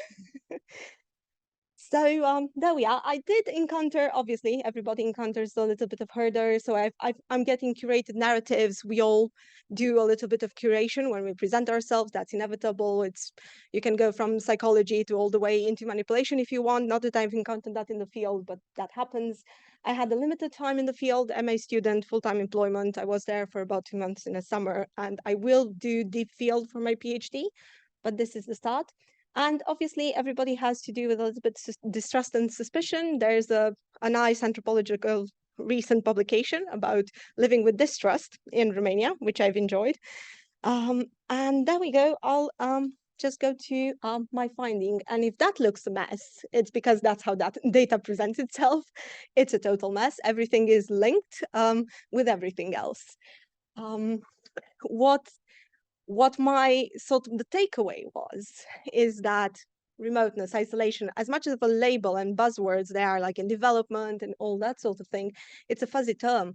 Everybody employs them in a way that makes sense to them, and their experiences obviously influence that. So you've got different takes on this from different positions and from different oddly enough, this kind of thing is visible within neighboring communities, and by neighboring communities I mean a 2-hour hike between the communities. And you've got, where did I put it, somewhere around here, we've got people saying that it is entirely safe, they will always leave their houses unlocked, and they do not fear anybody because they are so remote. And you walk for 2 hours to the, let's see, what would that be, to the south, and you've got people saying that you never know who might be around and what their intentions are. So very different perspectives. However, what is, I think, very interesting for me is that this geographical remoteness and difficulty of access doesn't mean of lack of connection and actual isolation.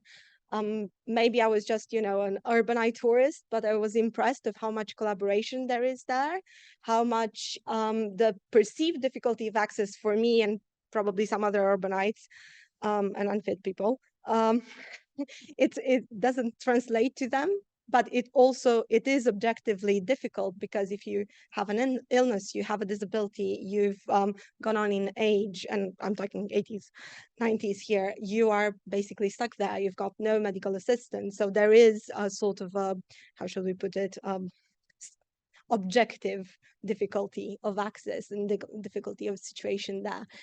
But you'll see, and the Romanians here might recognize the idea that the Romanian is very, how should I put it, he's very entrepreneurial and always finds solutions.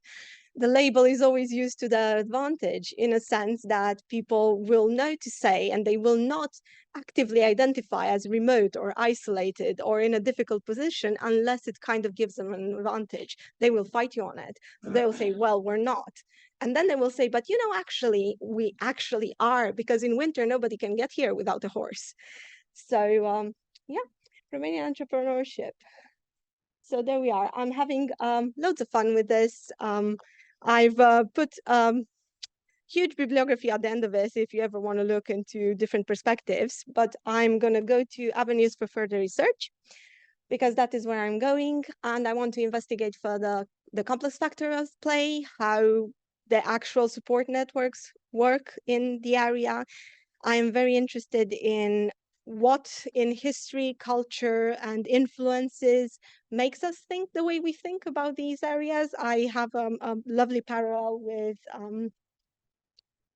Vari and any Hungarian speakers, correct me, who is looking at the politics in color and concrete and how the communist ideals have sort of been in flux and how things in interior design has changed in relation to communism and history. And I feel that there's a lot there, and there's a lot in the way that the communism viewed modernity and what did it mean to be a modern communist man and how we perceive these so-called remote areas. And I won't go into the whole discussion about reactionary peasants. Yeah, I think that's probably me calling it a halt. And you'll forgive me for playing a little bit with your own perceptions. And I don't know if you've noticed, but when I did illustrations about the village, I did very stereotypical and idealistic. And so thank you. Thank you very much. And now on to, as I'm sure you're grateful for, the last talk of the evening.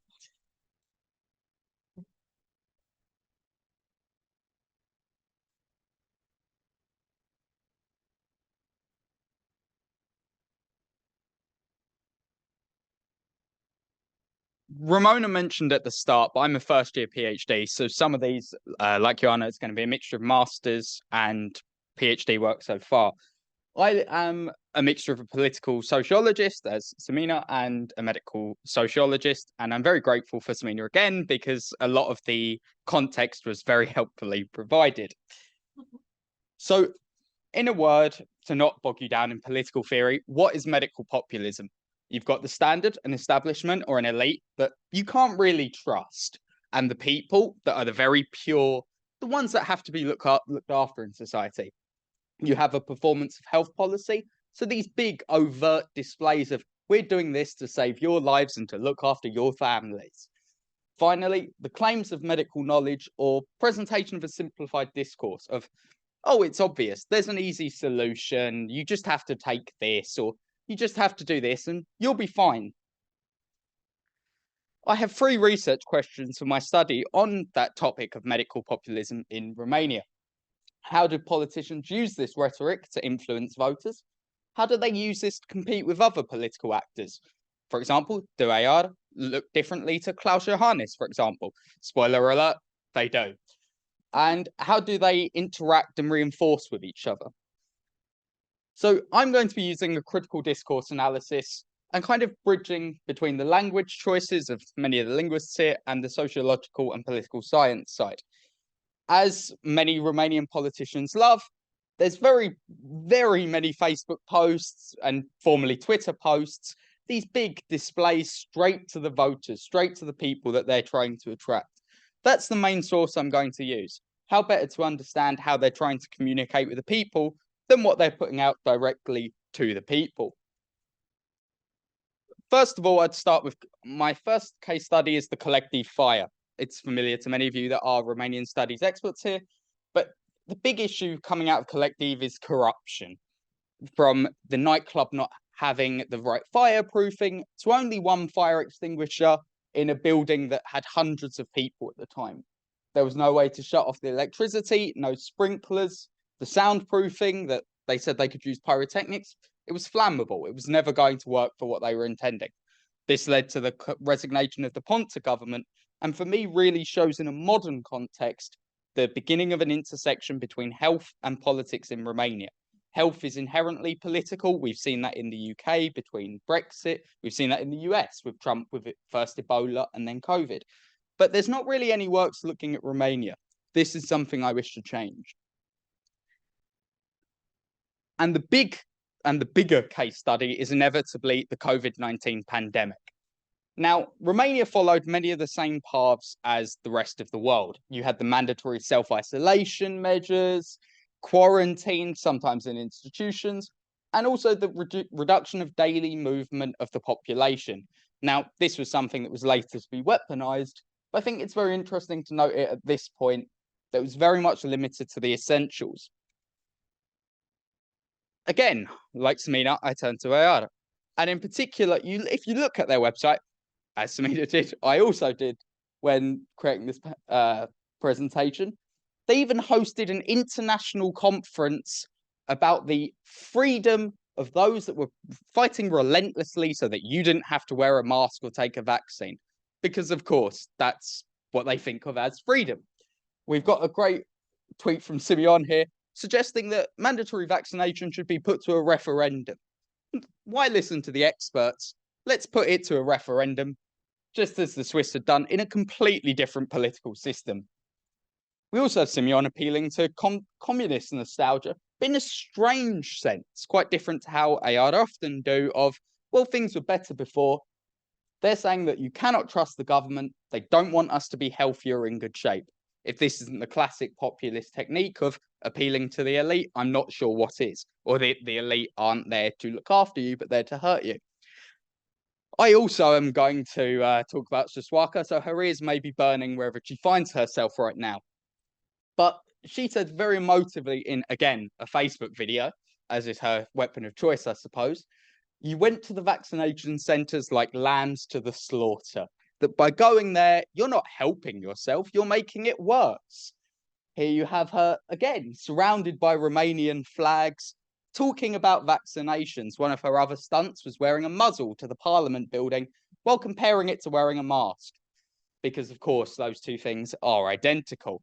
Ayara and Siswaka both also built on the idea of this reduction of movement.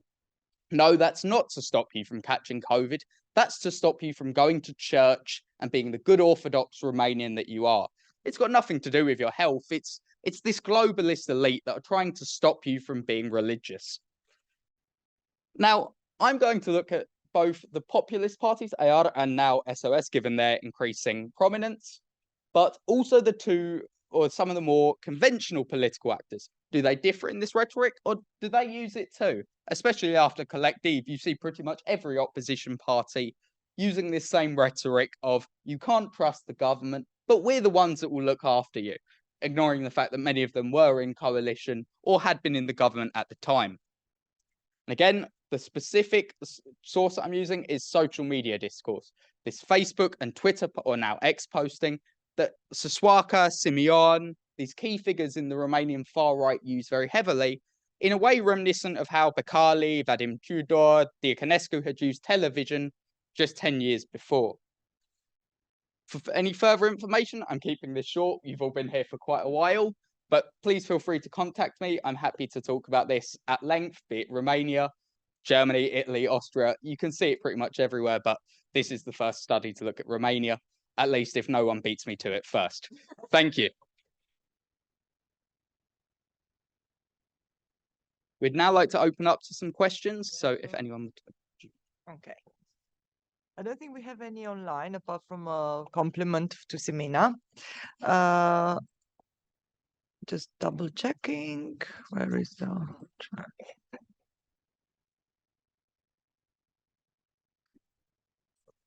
glasses?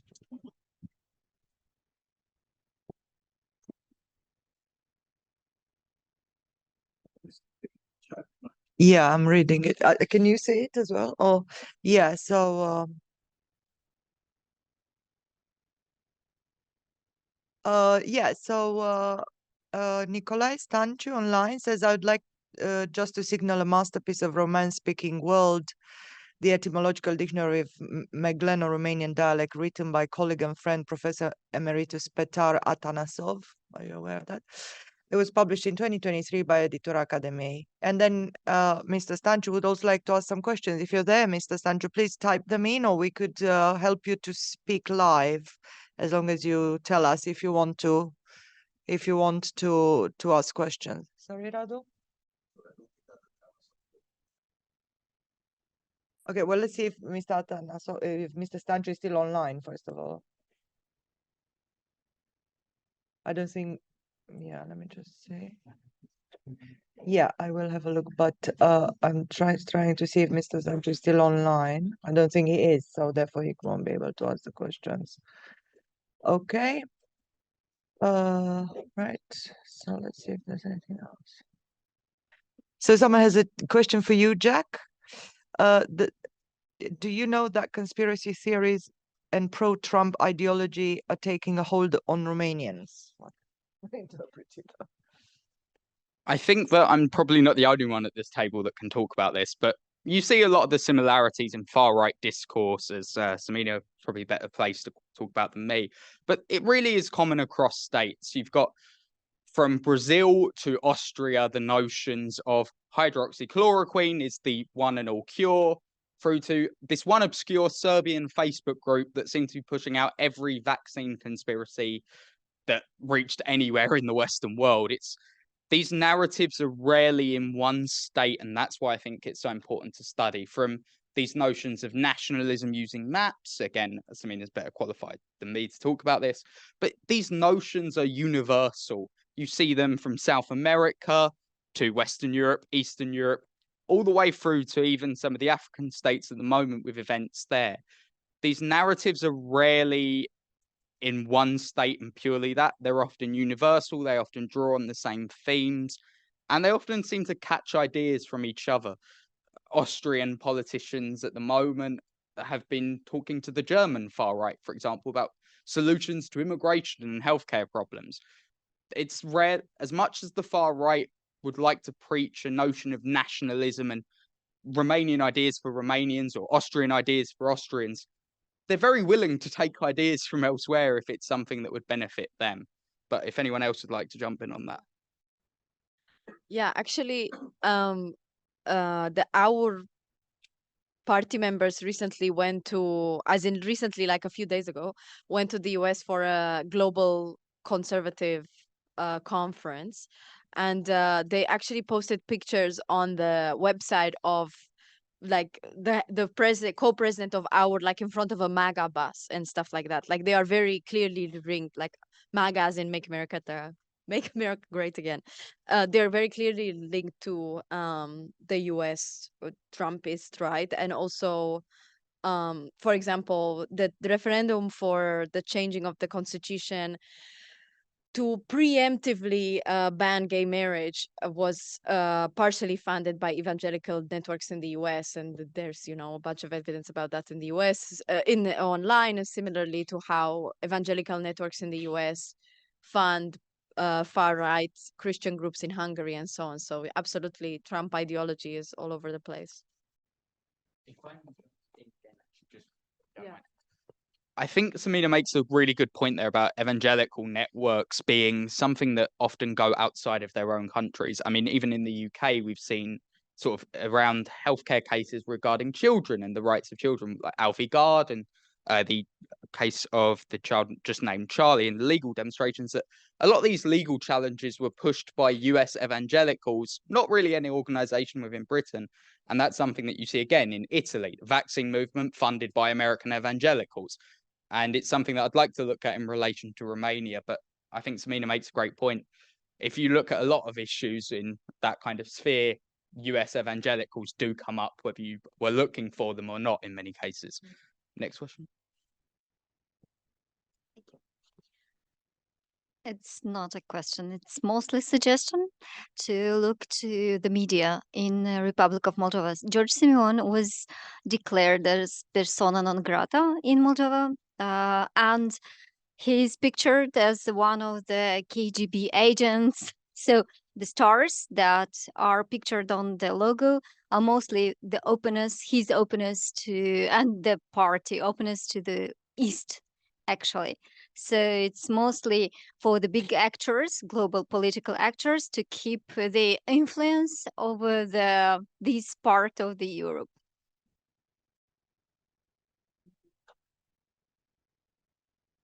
You want to comment?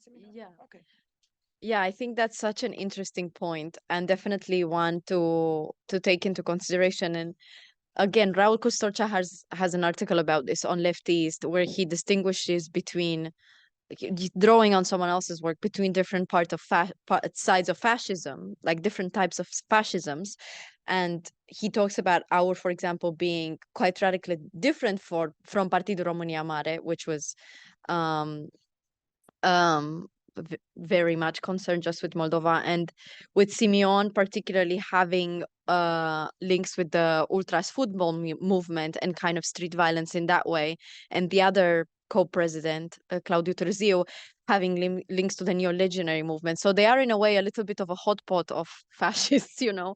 But I think in some ways they're also still trying to figure out for themselves what they stand for, because they are such a new party and they don't have a lot of substance in, I mean, their program online doesn't have like a huge amount of substance.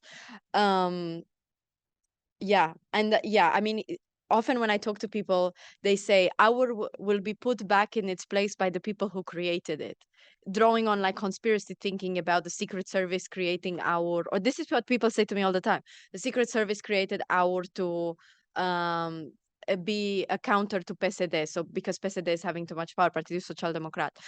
So yeah, I think there's all of these different symbols attached to Simeon, which are meant to basically delegitimize him in the political sphere. But I think actually that kind of fuels the conspiracy thinking of our supporters and actually makes him into a little bit of a martyr politically. But yeah, very good point. Thank you.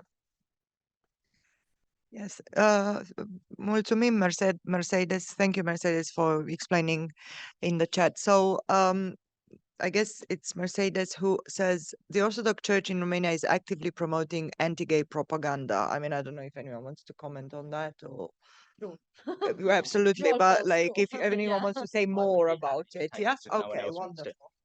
I think this is, again, as we were saying, from maps to medical care, even some of the talk about sort of religious orthodoxy going back in Joanna's presentation and Joanna's, you see these narratives that are pushed, and they are transnational narratives, be it the Orthodox Church in Romania, or as Simeon, the sort of the big talks of, oh, we should have a referendum on changing the constitution.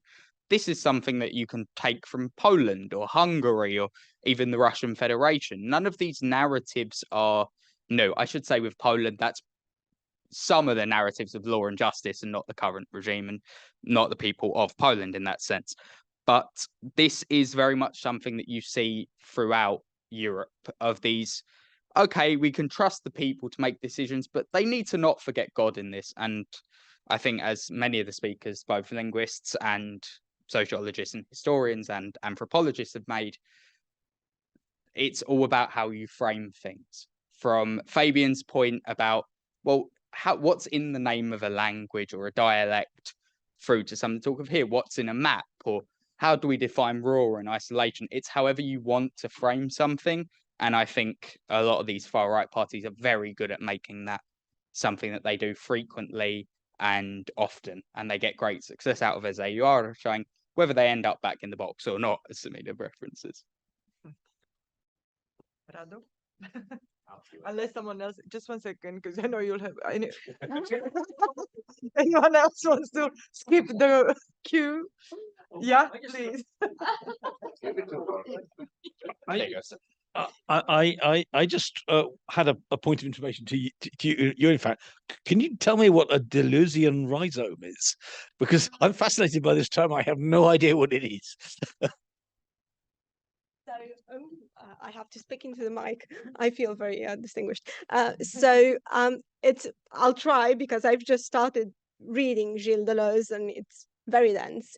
So he comes up with this concept of a rhizome because the book, which I'm missing the title now because I'm a bit anxious about the whole thing, is a concept that doesn't have to have a start or an end, and as a counterpart to the whole arborescent way in which we tend to view everything. So we have a cause and effect, we have a bunch of things that lead to another things, and it's always sort of incremental, and they can be traced back to this original root or trunk, better said.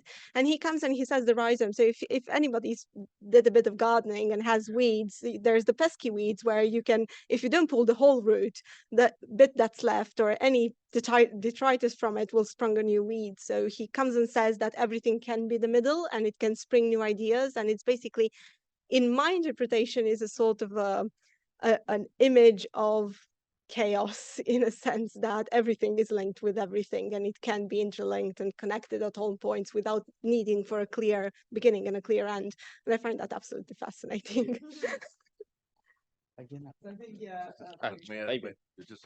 May I say that there are pesticides as well when you dump them? I have a question for Meg. So the people you talk about, right, they belong kind of to the higher echelons of society mostly, and I guess that has to do with how much we know about them, etc. But it does seem that, at least from your presentation, those people were better networked and therefore had like more access or probably stood more to profit from nationalist ideas, especially in that point. Is that something that I completely misinterpreted? Or B, do you have a kind of idea or a narrative about how other people in the Brasov context or more widely would relate to these newish ideas? Thank you.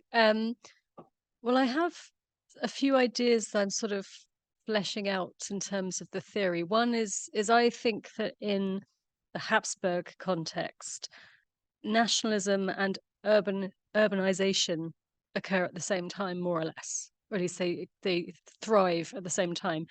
And so I think that there's something very interesting to be explored about this coexistence and the way that moving to cities and developing a sort of city middle class seems to create a sort of petri dish for certain types of nationalism. I think that's certainly what happened in the Romanian case in Transylvania. I can't talk about Romanian nationalism in the Old Kingdom.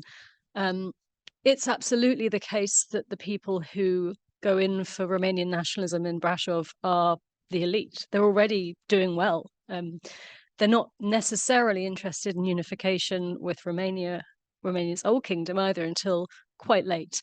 There are other people who have done really great work on the peasantry, and of course that was the overwhelming majority of Transylvania, as was the Old Kingdom. The majority of people lived in, I think it's settlements of fewer than 10,000 people. It's about 85% of the population of Transylvania lived that way. So we're not talking about large numbers of people in the cities anyway. But yes, this idea that there's something going on specific to urban. I'm not going to go on, but something I find very interesting about the Romanian nationalists is in Brasov is that they're very cosmopolitan. You know, the men are wearing sort of, if they can, they'll be wearing sort of Savile Row suits, or at least from Paris. You know, they're wearing the what a gentleman or a sort of a man about town should have. They're not wearing sort of, you know, big traditional sheepskin coats and, you know, shepherd hats. They're reading, you know, the Gazeta has news about the stock exchanges in Vienna and Paris, and news on, you know, Gordon being massacred in Sudan. This is not sort of local news for local people. This is about being cosmopolitan. But at the same time, they're pushing some ideas about sort of the essence of Romanianness, which separates them from other people, I suppose. I'm sorry, there was a second part to your question, which I've already forgotten. No, sorry. Okay, I won't go on anymore. But yeah, it's an interesting. Oh, sorry, it was just about the more modest communities. It's very hard to say. We only have evidence in things like parish records or you know, census data, which is, you can get that big data side to things, but it's limited. Hence the qualitative side of my research. So, yeah. There are people online. I think. No, I think we answered all the questions. Stefan, do you want to go? I'll get Stefan here.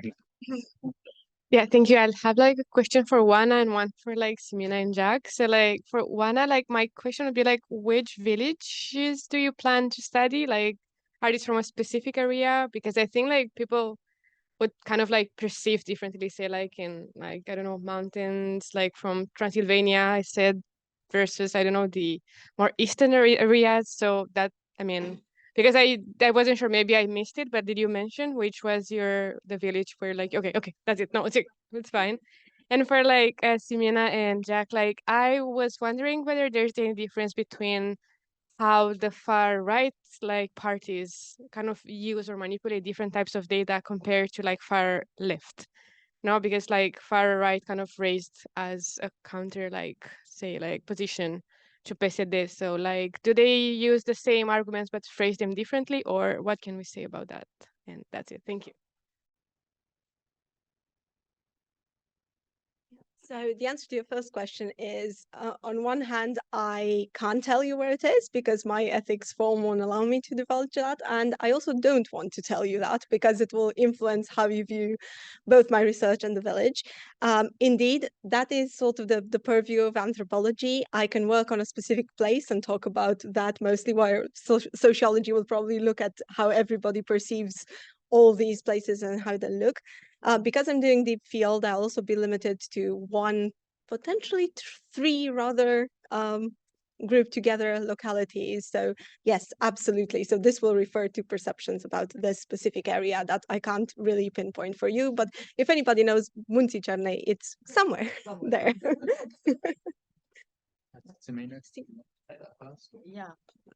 Yeah. A short answer, I wish there was a far left in Romania. There isn't, so I can't comment on that. But if we are to talk about PSD as a left-wing party, there are definitely, which it is not for the record, there are definitely similarities between the discourses of AUR and PSD, for example. Of course there are. I think what's different to AUR, for those who have the language to understand that, is the way they reference the legionary movement in quite shamelessly. And for example, Jonas' research comes really handy in here because AUR's whole ideology is not so much about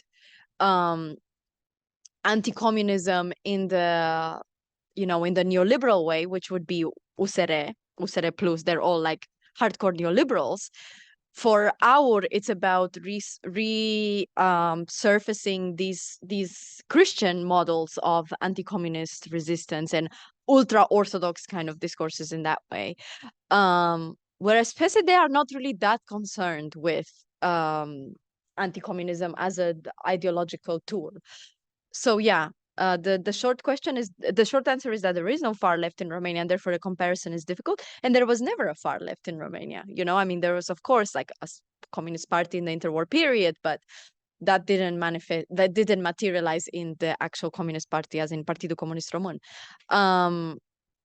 An interesting case study of differences between far right and far left nationalism is Spain, and the varieties of minority nationalisms in Spain as well, which are, for example, let's take the ones I'm most familiar with, which is Basque far left nationalism. If you think about Basque far left nationalism, they advocate for communism, but they also advocate for private school in Basque language. It's a complete doesn't make sense, in an ideological yeah, exactly. So I guess that's how much I would say, but interesting question. I'm going to jump on that in a very similar theme, but slightly different case study. I'm going to talk about, again, I agree entirely there isn't really a modern far left party, even PSD. It's arguable to what extent the left wing. I share your view on that. I would look at Germany, because AfD or Alternative for Deutschland, the main far right party in Germany, who are polling alarmingly well. Most of their success is in the former GDR, so the former East Germany. And again, it's that kind of well, they're not really critical of communism because of any notions of liberal economics. They're critical of communism on that it diminished your ability to be German and to be proudly German because you were part of a bigger picture. You were part of the bigger Warsaw Pact or Eastern Bloc or your associations with the Soviet Union. It was that. It was an internationalist.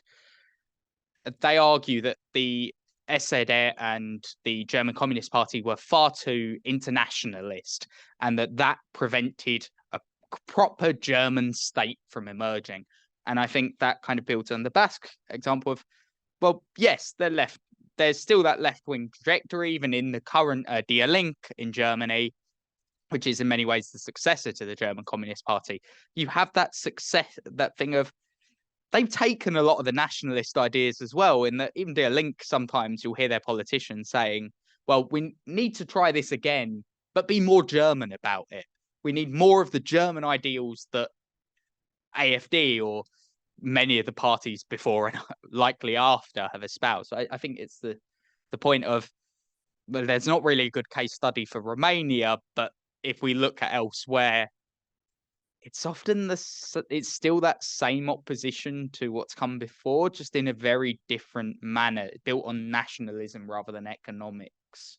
I hope I haven't disagreed too much with you on that. Next question. Here you go, Radek. Next round of questions. Thank you. I'll just take them in order again, and apologies for that. Simina, that's excellent. I mean, that's something that I've always been thinking of, the use of maps, not only in the. I just want to add, not to. This has already been the case. Visual stimuli, are the perfect propaganda materials, be them still or movie pictures, which is that. But in the case of maps, I want to add something related. I saw some years ago, I was teaching in a university in Greece and in a department who was including Turkish and Ottoman studies. Yeah, so we found a map of the Ottoman Empire at its greater extension, which means that they will show all the provinces that have been conquered with the years when they have been conquered, and so on. Yeah, starting from where they started up to the. Okay, so it was probably Macedonia that year. Constantinople started with some parts of. It doesn't matter. They put the year when they conquered, and they were integrated into the Ottoman Empire. And if you look at the Muntenia and Moldova, they are included in the same way with a different color. And the year of inclusion is the year of the signing of the treaties. Yeah, for Muntenia, it was signed by Mircea cel Bătrân, as we stand, and the 14th century, and some were there for Moldova, especially after the death of Ștefan cel Mare, who could also say. Now, what happened with So what happened with the treaties is that it's a good example of maps and stuff. What happened in Romania is that these territories have never been integrated into the Ottoman Empire. Politically or geographically, they were just client states of the Ottoman Empire, and they have the treaties. The Ottomans never breached the treaties. It was only the Romanians who breached the treaties, but that's another thing. But the map, the propaganda map, show them as integrated provinces. Yeah.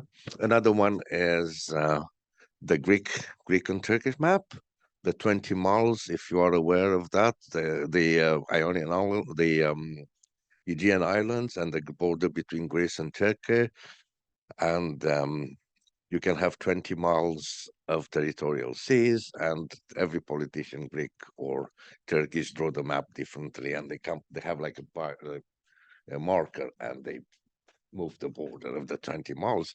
Greek politicians move it into mainland Anatolia, basically. Okay. Right. Don't have map. Yeah, okay, I'll get to Diana, right? Părintele Calciu. Poftim? Da. Scuze. I didn't recognize my own writings, and then I heard that. A very, very interesting and I would say remarkable personality of Romanian culture and Orthodoxism. I think we need to take into account something that should have probably be made clearer. What was the situation of the Romanian Orthodox Church at that period? Because Calciu and a few others, just few others, not a few others, are unique examples of non-collaborating priests with the most of the Romanian Orthodox Church was collaborating with the communist regime, or they were in prisons. And if I'm not, yeah. So all Romanian Orthodox bishops were also employed by Securitate. They had ranks in the Securitate levels, we know that, and so on. So Calciu and few others, lower ranks were against this, and his sympathies with the legionary movement. I mean, there was a time when most Romanian intellectuals were in a kind of sympathies with the legionary movement or the Iron Guard or something, which another case, to make a case of this, of priests that have not made a compromise, is the case of Father Nicu Steinhardt. Nicu Steinhardt was a Jew, so he cannot be accused of anti-Semitism in any way. He was put in prison by the communist authorities, and he converted to Orthodoxism in prison, and he's one of the, again, remarkable theologians of the world. So, yeah. Pardon? No, it is. Okay. Yeah, thank you. I'm very glad that you said that. Yeah, maybe, I mean, the focus of my presentation, I wanted to focus on basically this particular sort of American production of his story. So yeah, totally take on board everything that you say. But yeah, I think I think it's important also to pay attention to the types of discourses that he was producing in the post-communist period as well. But yeah, totally take on board what you say. Thank you. No, it's perfect. Yeah, yeah, and it was fascinating hearing about the American interpretation, and and I'm not going to mention the so-called Greek Catholic Church. Romania, they also called United, the Romanian Church united to Rome, who has played an important role in the unification of Transylvania and then the anti-communism. Well, Megan, my dear friend, and yeah, friend, no, there's no comment. Just to add that it's fascinating how Brasov, on the one hand, has had, like other Transylvanian cities, is perpetuating the notion of Berg, right, of German Berg, basically, and German and Germanic, if you go, to the lower countries or Pennsylvania, where Bergs have kind of autonomy and independence. They did not belong to the local lord, or they would only give a bit bound to the monarch, or they. No, then that's a fantastic autonomy of Brasov there, as you described. No, I just wanted to add you that all the institutions that they had, notice, and was fascinating. Romanians usually lived extramuros, right, at the periphery of Brasov, in neighborhoods like Skay or something. So the most population was German and others there. But these families that you're talking about, lately have infiltrated in by stages or something. Also, the this fantastic institution that Brasov has. It was like a state and state. They had their own secret services. Also, in the first half of the 16th century, the mayor of Brasov, Hans Beckner, receives a letter from an informant that he had in Wallachia, about the movement of the Turks. Also, which is written in Romanian, not in German or something.